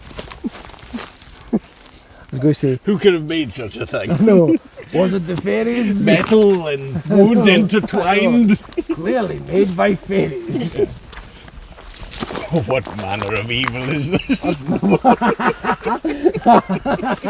What abomination of nature constructed such a thing as this Look at wooden it jutting post? from the ground. Like the horns of a stag. Phallic! Look at it! Algernon Blackwood presents the fence. I know, the fence post. Actually, there's an Algernon Blackwood, I think it's an Algernon Blackwood story where, oh no it is, I can't remember the name of it, but there's You could There's probably a turn fence, that down there's a a- bit if you want. fence post and oh, hand me boogie. Tree's pretty good, isn't it? I'm just looking there, is that a trail in there? No? There's trails all the way through it. There's an Algernon Blackwood story. I don't know if it's called Shortcut or what's the name of it? I can't remember now, but it's a gentleman takes a shortcut where he shouldn't be taking one, Right. and Tails all basically, the same. basically it's like the fairy people kind of mess with him, but he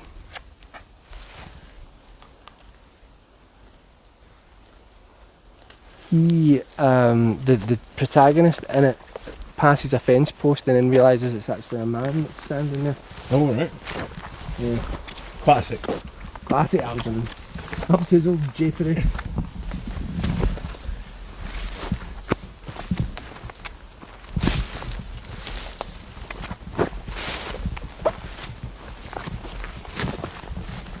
Underneath the old oak tree. I mean,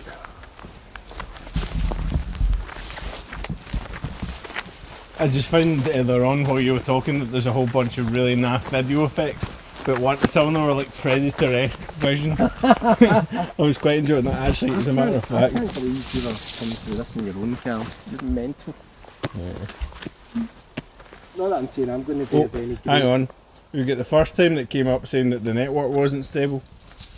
But I've got full bars 4G, but still saying 4G, but if it comes up again we'll change our mind. But it came up for like the briefest of seconds. yeah, see if anyone starts noticing it breaking up, could you mention in the chat, please? Also, that light is already covered in cobwebs, I've noticed. What, like my The one light? that you've got, yeah. On my... Didn't take long. Sorry. Hello? Hello? This is really...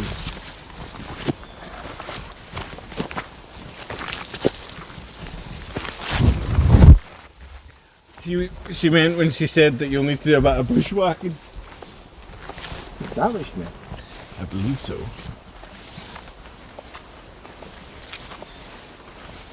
It hasn't shown up again. I'm still getting 4G, so. I shall march on. What I really want to do at some point is, I can do it through my phone as well, but I mean, the new phones are pretty good, but start streaming from the actual cameras, Yeah. because the quality just goes through the roof.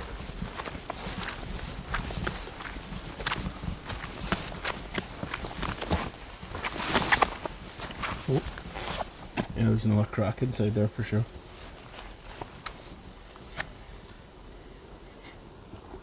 I love that you're brandishing that like Gandalf. You cannot pass!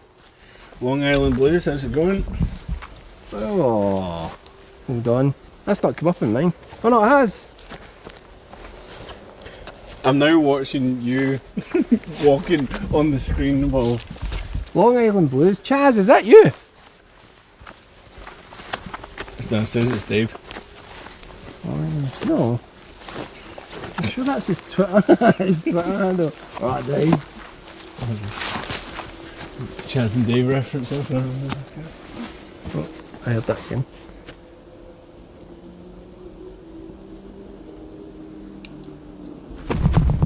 Ah, very good.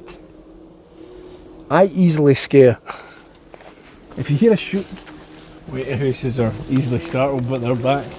They come back and in greater numbers.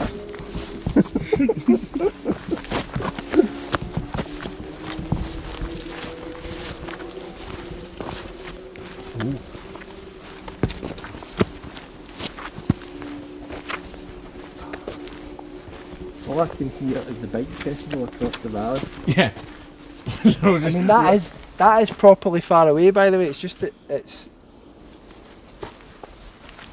That's back It does shatter the ambience a wee bit, doesn't it? It's kind of funny though to have something like that here in these kind of like out in the country areas of scenic beauty, and then just to have like tons of fucking bikes tearing through it. It's like, I hear a fairy on a motorbike. You know, This one has a sidecar. what's that tree over there? Which one? There's a tree over on your right. This one. Oh, it's just the branches we're interested in. From a distance. Is that old man's beard?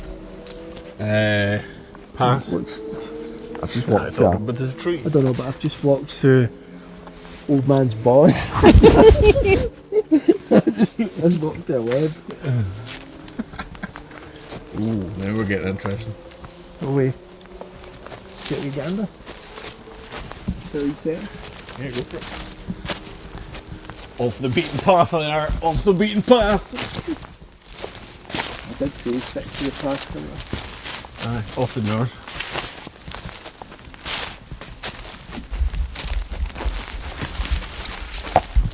Fuck. Some good trees in here, isn't there?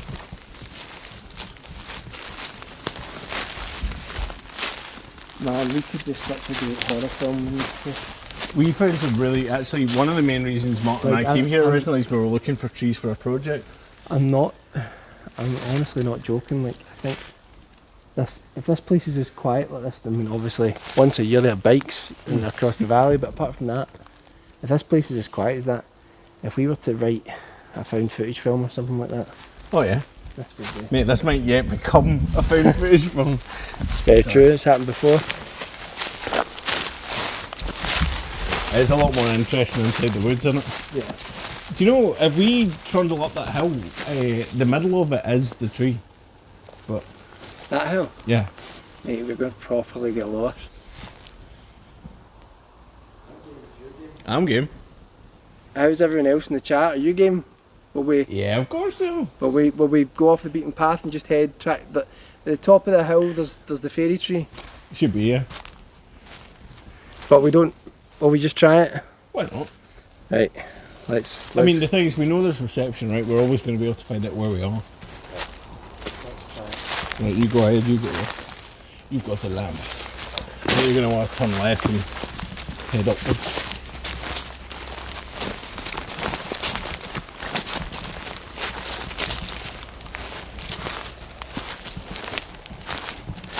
We can't here.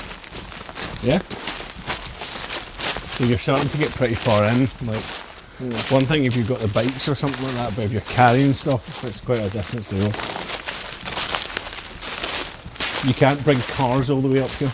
People in the chat, just to let you know.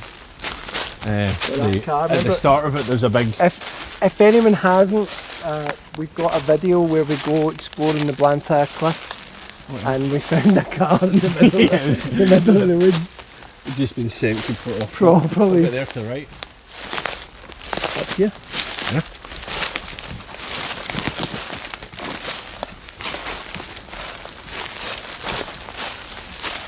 Really, we want to be going straight up.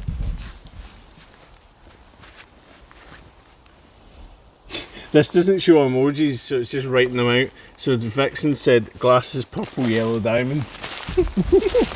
I imagine that was a great emoji. Thank you for sending it. Excuse my language. Yeah. Good thing is YouTube won't understand the accent. Yeah. Racist.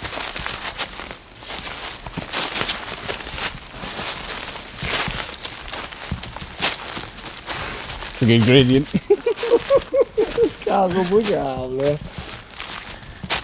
Committed now. I know.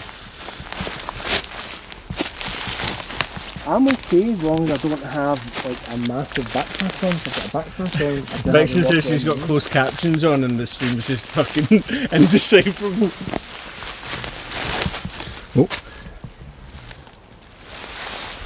A lot of flying beasties in here, aren't there?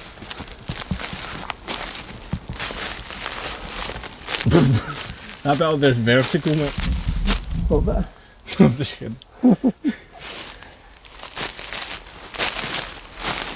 If you tumble back, I'll catch you. Oh, you want? Right, hold on, I need to stop for a second. Jeebus, so unfit. Quite alright, it is quite a steep hill.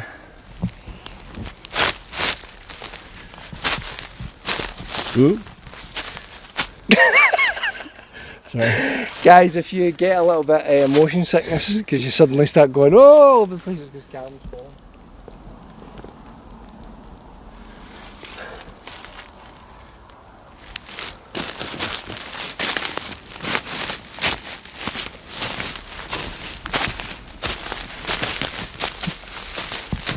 This is fucking steep, this bit.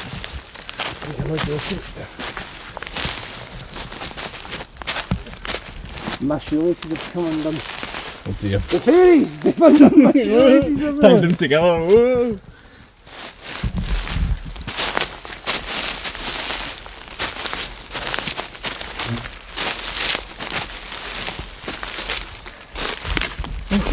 Yeah, probably wouldn't use that one for stability.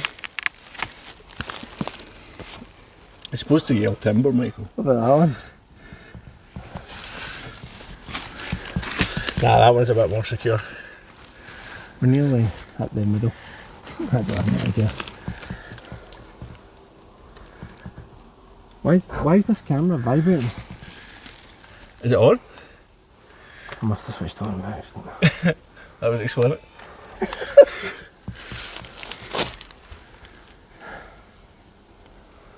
How high up is this Callum?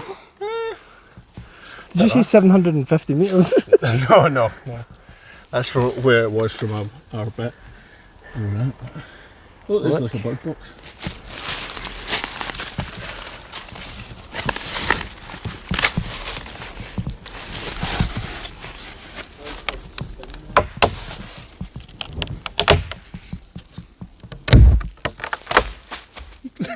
Forgot Callum!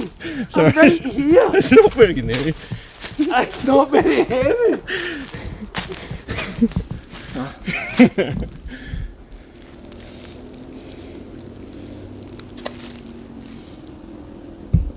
What's the? Did you check the Google Maps? Checking it.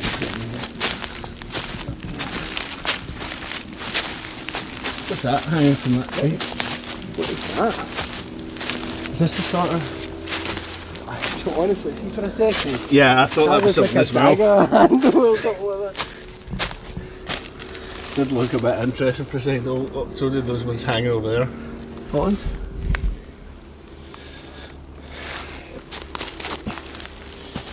Martin says that when you were children, you had a deep fascination with going out into the woods in the dark. I did. But only lasted 2 seconds. You've done particularly well so far. I told my dad once we were at a place called Tainloan. We were in a caravan. It was right on the edge. It was amazing. The sand literally went into the woods. We were on the edge of the woods. I want to go out, want to go out, want to go out. So he got a lantern. And we... Sorry, I really want to get involved in your story, but the fucking deep revving of the motorbikes is... Do you know what? I'm wondering if we're going to hear that louder and louder as we get higher. Because it's not... Oh yeah, carrying. Possibly. Anyway, this rubbish story I was telling. And we went out, I stepped out of the caravan and an owl hooted and I jumped back in. And that was it. That was as far You as see I them? got. They could turn the heads right round, Michael. I don't know. Oh, but Callum, mate, you've got to be having a laugh. What? Oh, is it even stable? We need a laugh. Oh, that's people coming from the tree. Nah, it's not. Sure. Yeah. But it just sounds close, but...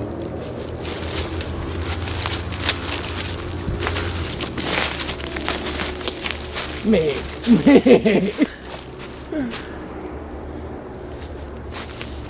I mean, we've got to do it now. Yeah, we've committed. Have you checked Hold your this. phone? Oh. I need to turn it.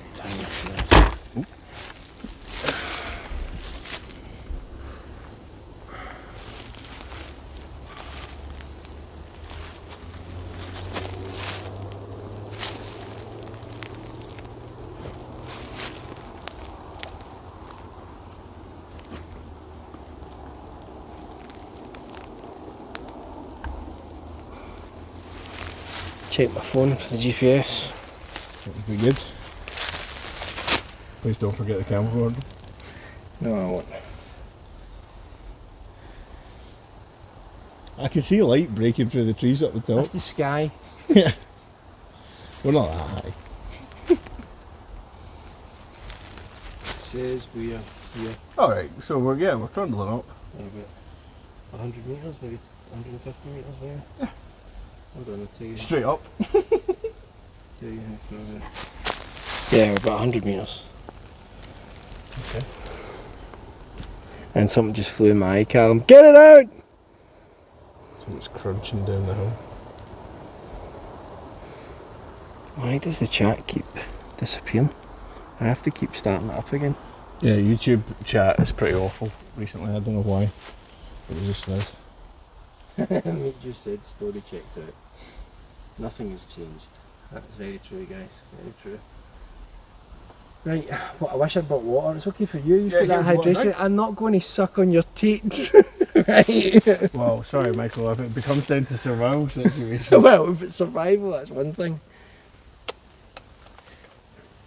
I've got no issue. If you want to suck on it, you just let me know. Is this all come loose? Okay, go. It's behind us. It was behind us. That's over there. Mate, that came from down there. Nah, it came from over there. Mate, it came from behind you. If you look that way, I'll look this way. Ah, it's over there. See? Told you.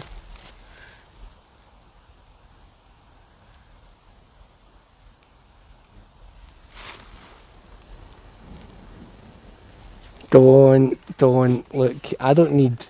It's probably a deer. There was tons If of my deer last fridge time. makes a weird noise, I start to think something weird's happening. Don't.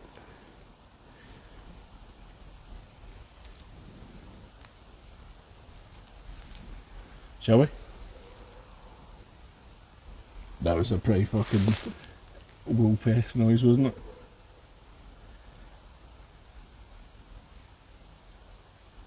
Shall we? Why didn't I bring my hammer? I've got man. We've got. If you not get your wee, you not get that I've bush got saw my pen anymore. knife. I've got my pen knife. You not get that bush saw thing anymore. The silver pen knife. Order directly from Van Helsing's shop. Guys, check the link in the description for the silver penny. Van Helsing approved.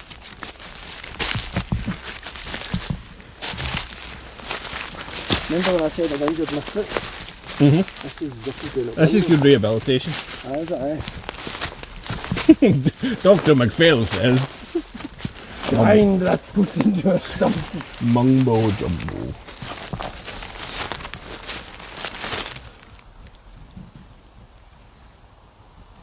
I like all these beasties. I mean, I don't like the fact that they're flying into my face or biting me, but they do look cool on camera.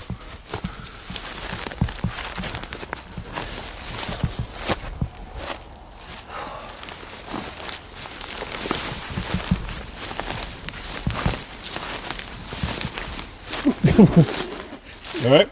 Aye. I nearly became a snowball there.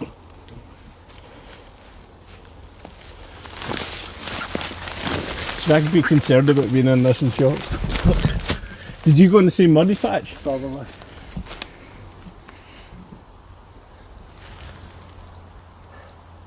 Alright? Aye, just smoke cracking over there.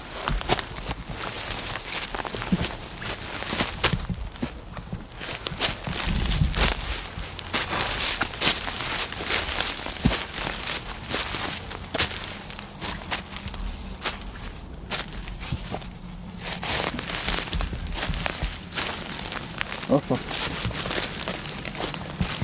I can see the way out. Thought that was something sitting there for a second. Oh, hairy. You see it? Where is it? Just Just nothing. from the side. Looked like something gone.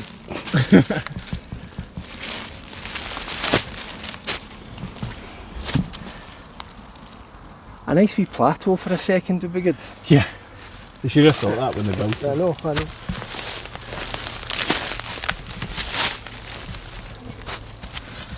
Should have got you some poles, mate.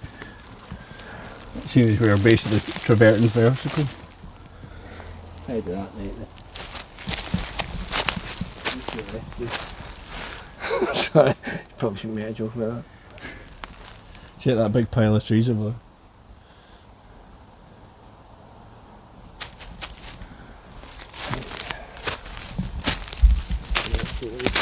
I'll try for a bit. Let me bump up my light.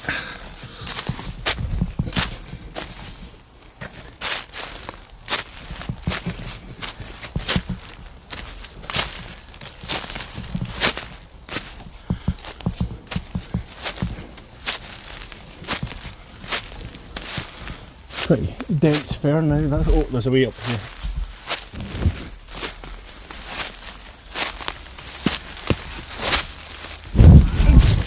What did you do?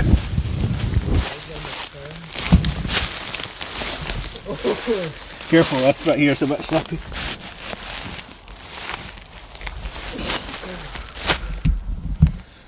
Oh, sorry about this, everybody. I might actually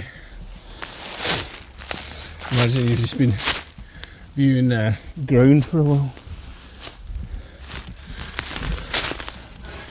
And here was me, I thought I saw a bit that looked easy to climb.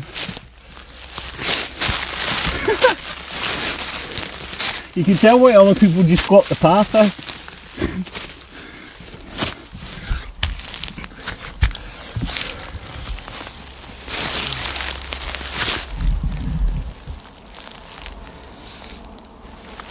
If you aim for this, this is solid, you can grab onto it.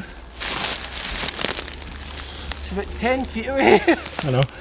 Long 10 feet. Hold on.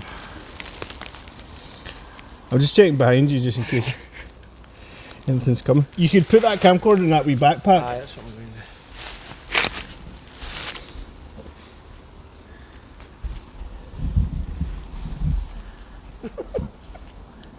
Where's the zip? At the side.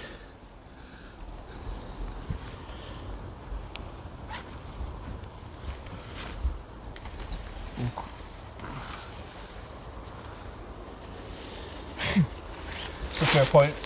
Meat Juice says, not personally a fan of climbing up mountains, but he says it's very enjoyable to watch. In the dark. It's more enjoyable as watching a man hustling towards middle age, not being able to put a backpack on. Right. They are silly wee straps. This is actually quite different. Yeah, so I kind of scrambled up and then grabbed this.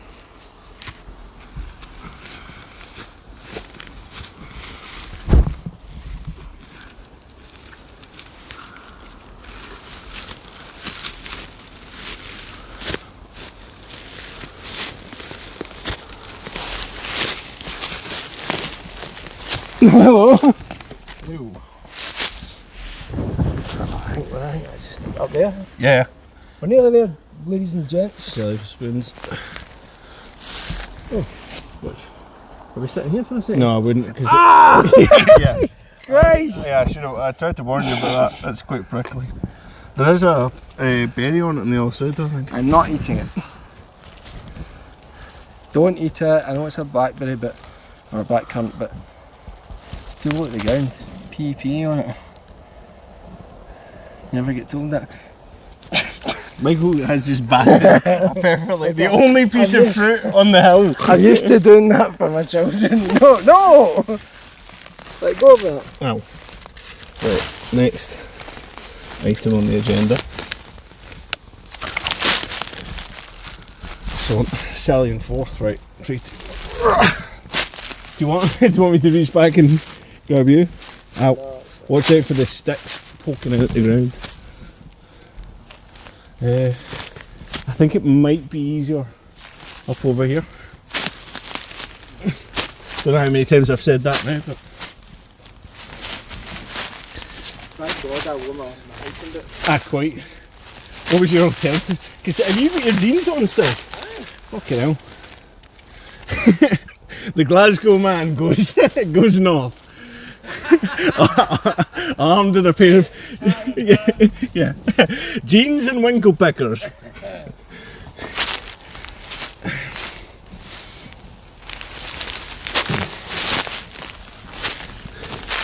Make some progress now. Almost up there. Oh,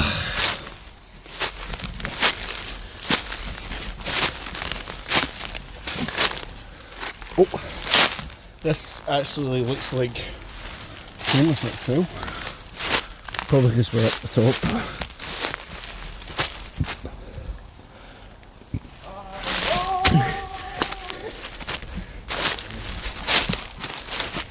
What's that in the distance? There's a bloody trail here. I know, I see. Well, we can't really tell.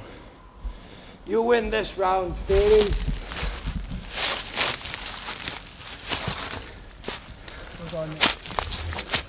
Now the Fairies have undone my other shoelace. Like I said, just well they haven't tied them together.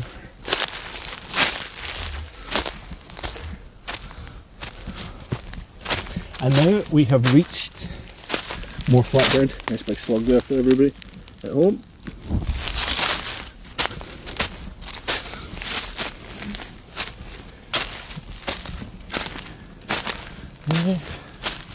Right, where to next? We'll wait for Michael first.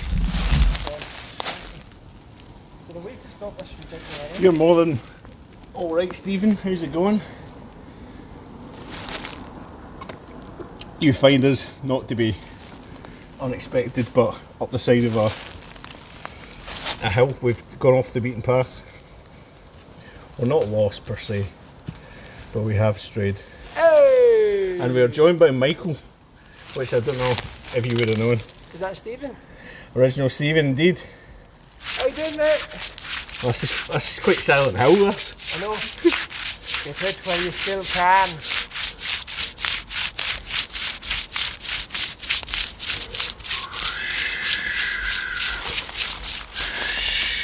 Very low budget, we have to make our own effects. I think you'll find tonight it's not so Silent Hill. Angry Hill! Excellent, sorry, I've just covered in a bunch of more. Almost there, mate. I think. Probably. Do we go left or do we go right? Through this tuning fork. It's just trying to find a bit through the brush.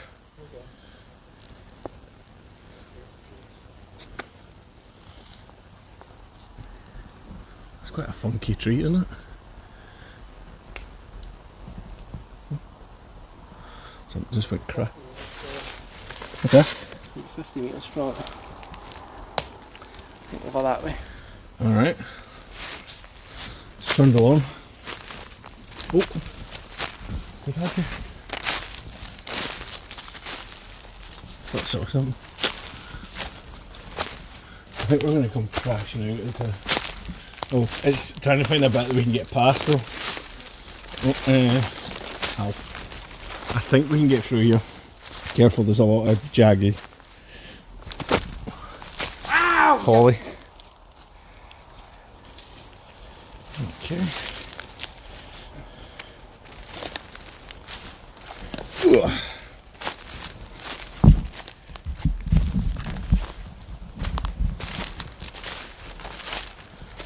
I think, did we just go straight through here now? Well, or am I going the wrong way now? Should I be going up that way? Is there a clearing?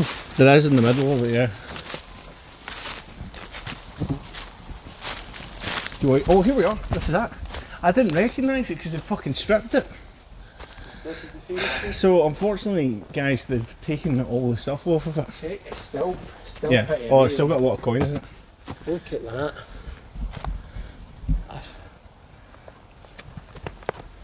Yeah, the magic situation's pretty dire. Is it dead? The tree? Uh-huh. I don't know. No, doesn't look too healthy though. Shane up.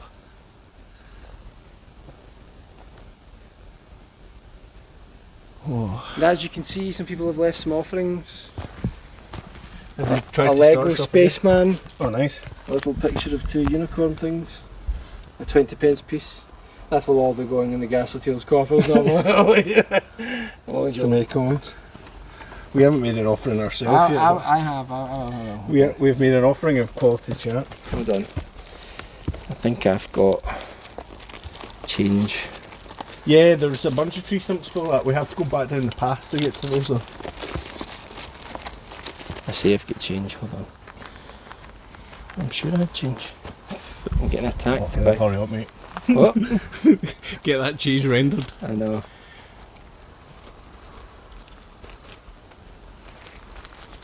Hold on.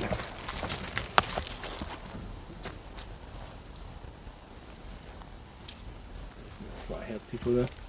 So,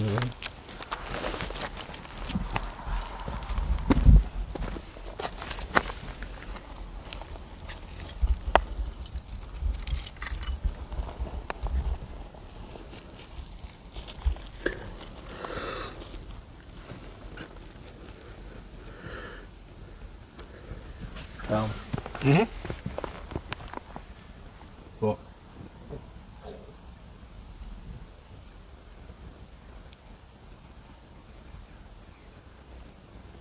Yeah, There's a train, I think, in the distance. I think that's what it is. we don't own the woods, Michael. There might be. Quick! A £1 coin! Fairies! An offering. That's pretty bouge, mate. What can I say? Guys, get donating in the chat, get that recovered. No, we're good. No, we're good. And it's, I think like there's the stones down in there. This thing, someone's probably put something underneath that. Put your hand in there. Release the fairies. Yeah, that's Loads of cones. Isn't there? Oh, sorry, mate. Oh, fucking hell, mate. Get your powder. Is that what? Sort of pine cones. Yeah, nice. It's a shame that they took everything down. You can find pictures of it online, and obviously you can look at the original stream. But yeah, it's unfortunate they took everything down. Michael said that someone told him that the reason everything's been taken down it was because during COVID, manky people were putting fucking masks on the tree. Can you shine the light up the tree again? Trying to figure out. Awesome. Is it a willow tree? Or is it?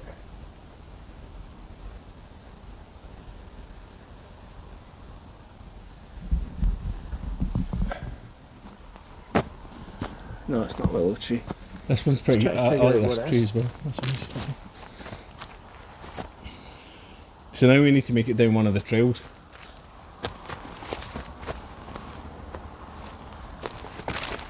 At least you can see you've gone up the roughest bit of it. No, that was good. I enjoyed that. Oh, what's this on this side? Ah, someone's left a bone. What is that?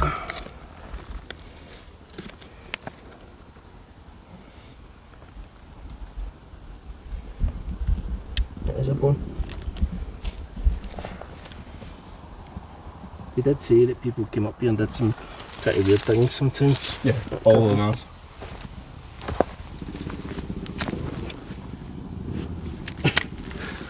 I'm just waiting for someone to come up the hill, like Meatloaf. Put my bone back! Meatloaf in what's it called, Rocky Horror Picture Show.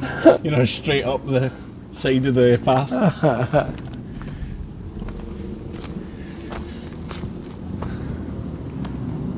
So there's two trails you can go back down. There's the one that takes us straight down to, well, or close down to where we are. And then there's another one. Can you hold this for a second? Yeah. Try and try that Lux on the... Oh yeah, look. I'll just have a wee look around if you want.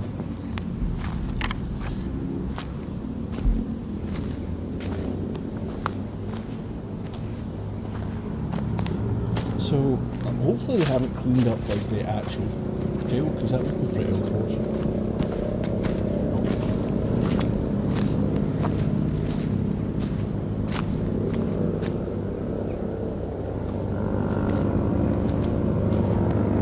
So I think that's the trail right down here.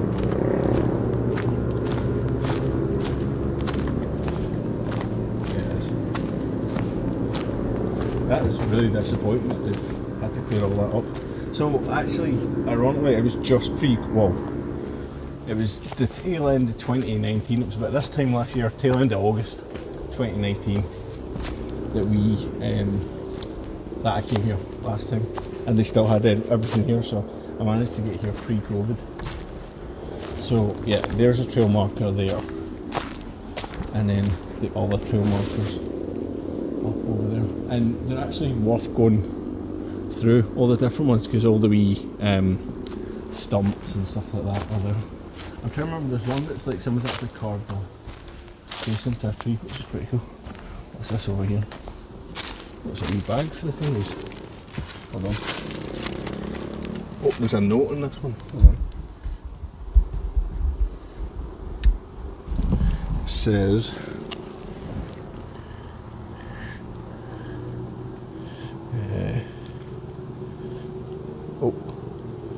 oh.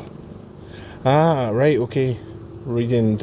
So, there's quite a few. The old tree used to have quite a lot of memorials. So it's a shame that they've actually done away with that. I forgot about that, how many were actually on it. So it's a shame that that's been taken away, but I guess now they've started that separate. Let's see what Michael's up to from a distance.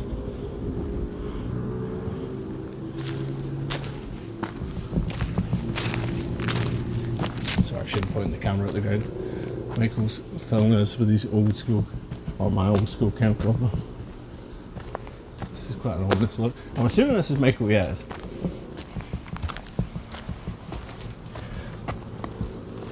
There's some more cracking and all that over there.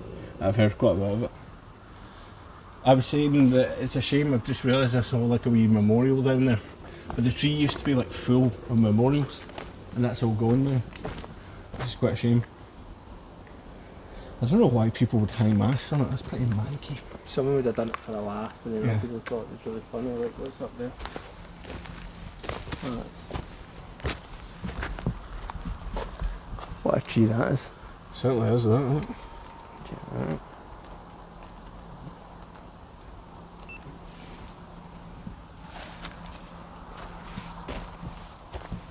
A lot of rustling over here.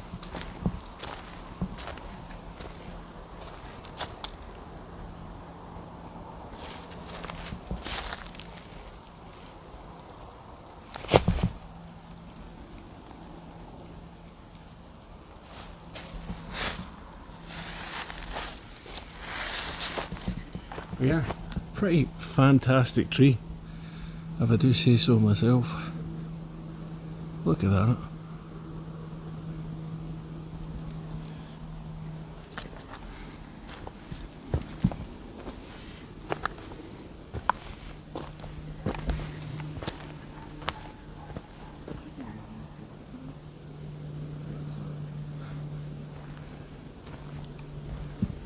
There's been quite. Oh, is that a big.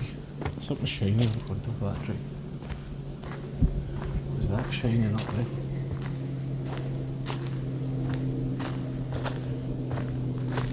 Is that? Is it just. We reflecting. Like a silver bowl? With them.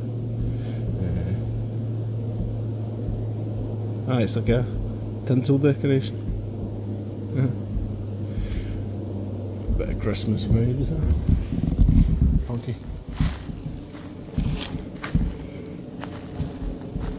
But yeah, it's a pretty fantastic spot up here. The clearing and then obviously the tree. But just a shame that everything's been stripped from it. Still has a lot of character, the tree, without it, but shame. It's quite a spooky place. I keep thinking I hear wee voices. I think. Not wee ones going. Yeah. I don't mean that. You feel quite exposed, I think, here because it's a big clearing, but it's also surrounded entirely by. What?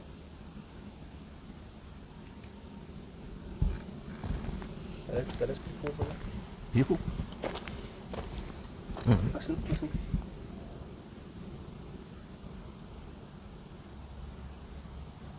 Maybe.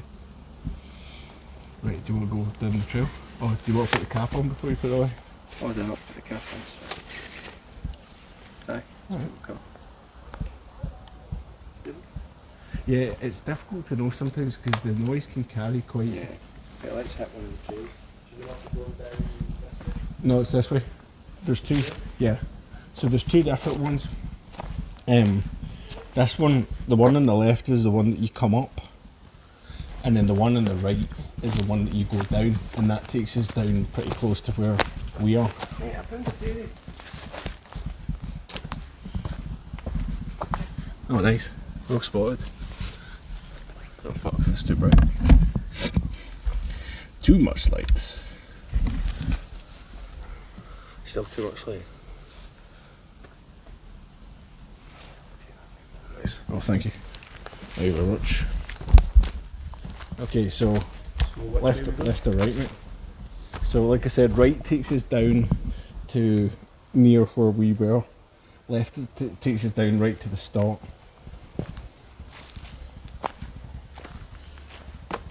I mean, what we could do, if we take right when we came in, indeed, if we go down to that one on the right, it will take us down to where we are. If we want, what we could do is we could go down that way, and if you want to venture out later on to have a wee look, we can walk along and go up the other way.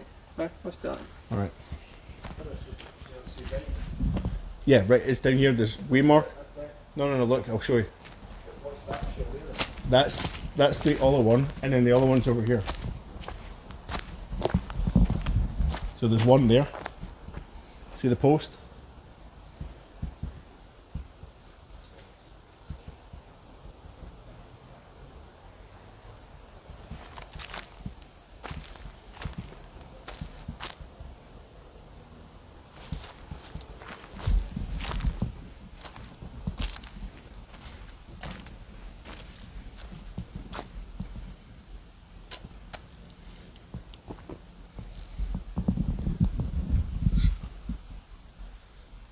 see a wee star peeking out of the top there. It's really unsettling hearing all those crackling noises up at that little bit. Yeah, well, it's a pretty lively little forest, to be honest. Right, so like I said, that takes us down to start, so we can always walk along later on and do that. But if we go down here, this will take us down close to where we started. There's a bunch of little, or there used to be anyway. Ah, that was one of the memorials. He died aged 37 of a brain aneurysm. 10th of the 2nd, 2023, Kenny had 2 children, 13 and 18. Help keep Kenny's memory alive by re-hiding her rocks. So should we take that rock out and hide it somewhere? And then leave that bag there, and then the family will come back and put another one in? Perhaps. Is that what it says? It says, help keep Kenny's memory alive by re-hiding her rocks. Oh, okay then. Kenny's rocks, number 85. Will we take... Yeah.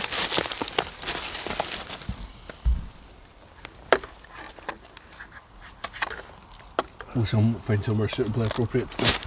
But like I said, it's a shame the old tree was covered and stuff like that.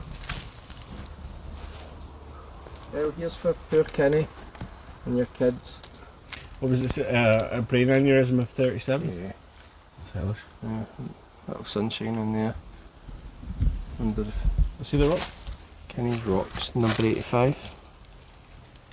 Or is 85 is the year of his birth if he's 37? Nah. Yeah. 37. Wee sunshine. Yeah, someone Hey, said Kenny. nicer side quest. No. Well, should we put it on the trail or do you want to hide it up here? I think hide it around the Faerie circle there. Okay.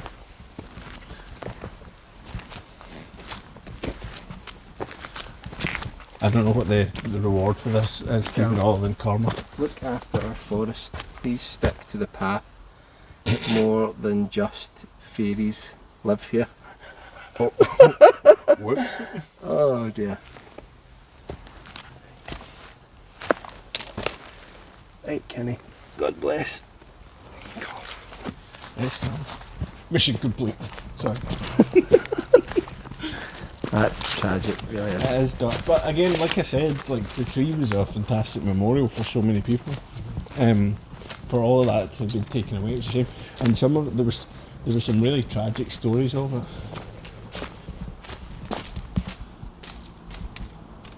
Oh, that's what we're hearing sometimes. What was it? It's just leaves falling down. Leaves fall from the tree. How strange. It must be a fairy. What a phenomenon we call There's a this. fairy throwing leaves around here, and he's drunk. Bastards. Someone's flying all these lizards.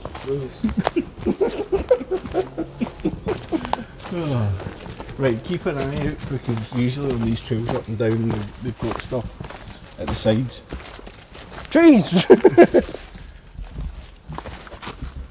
I think you're right though. I think mostly probably what we are here in Well, Scotland. no, some of it's been proper cracking, like Yeah.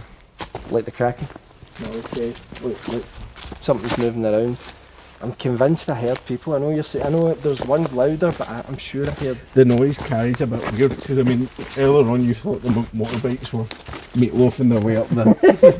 Like a man on a hill, I'll be gone in the morning. Go, go fight. Big fucking gun down this hill. I'll This be is, gone, gone, gone. sorry, how the fuck is this so wet when it's been like 28 degrees all day? Must be fun. Microclimate, Faerie microclimate. I wonder if, do you know what we should do actually? Why don't we, I can't help but try and remember if, I think the other way up is where the actual like fairy trail bits are. You're recording this as well, aren't you? It's supposed to be. It did. Hold it. It did pop up earlier on and say that recording had finished. But we're still streaming. Just get a wee bit. Well, the problem is it's showing my shadow. Put off the light, Callum, as you're coming down.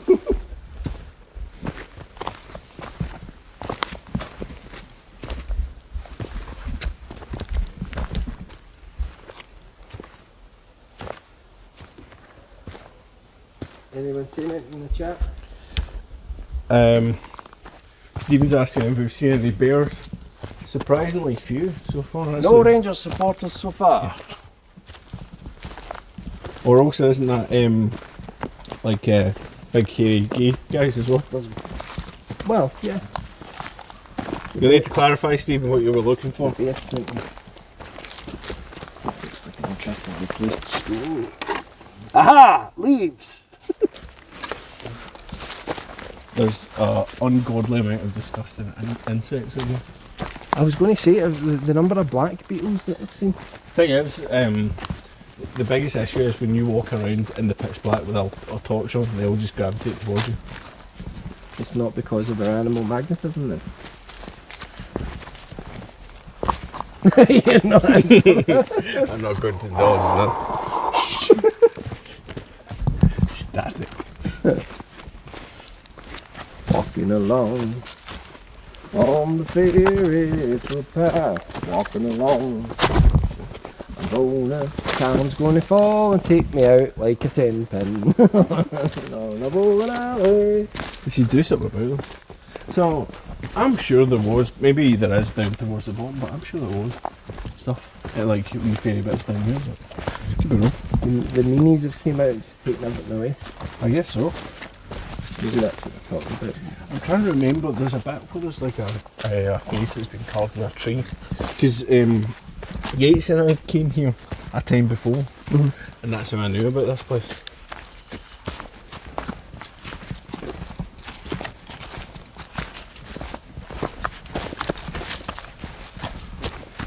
I don't know how you walked about here on your own though, honestly. It's easy. You just have to have a complete disregard for your own safety. Which way? And also keep the... That's actually quite cool, it's split in two. The path goes in two around it. Look at that. Yeah. No, really, ultimately, all you need to do is just kind of convince yourself that you are the scariest thing in the forest. And we all know that's a Gruffalo, ladies and gentlemen. Trademark. Julia Donaldson told me. Trademark ours on Blackwood. I don't think we can trademark the Gruffalo just by saying trademark. It's no longer yours, Julia Donaldson, sorry. Callum said trademark. I did do it on behalf of Algernon Blackwood, so That's fine. you can deal with it. He has been dead for nearly 70 years. The perfect crime. Here we go.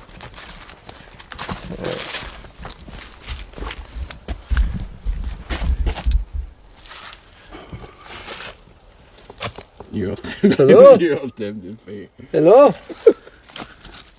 That is cool though. Look at all the coins that are in things on it. What name of witchcraft is this? Strange witchcraft. No. That's cool. Take a picture of it. What is that? Something. Wee chimney as well. Santa. Playing a dangerous game with that moss build up. You'll pay for it in the long term. It looks nice, but What is that?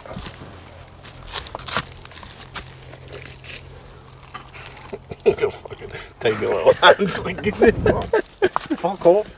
You just wrecked my house, mate. Fucking stupid idea. Just wrecked my house. That's my extension. Yeah.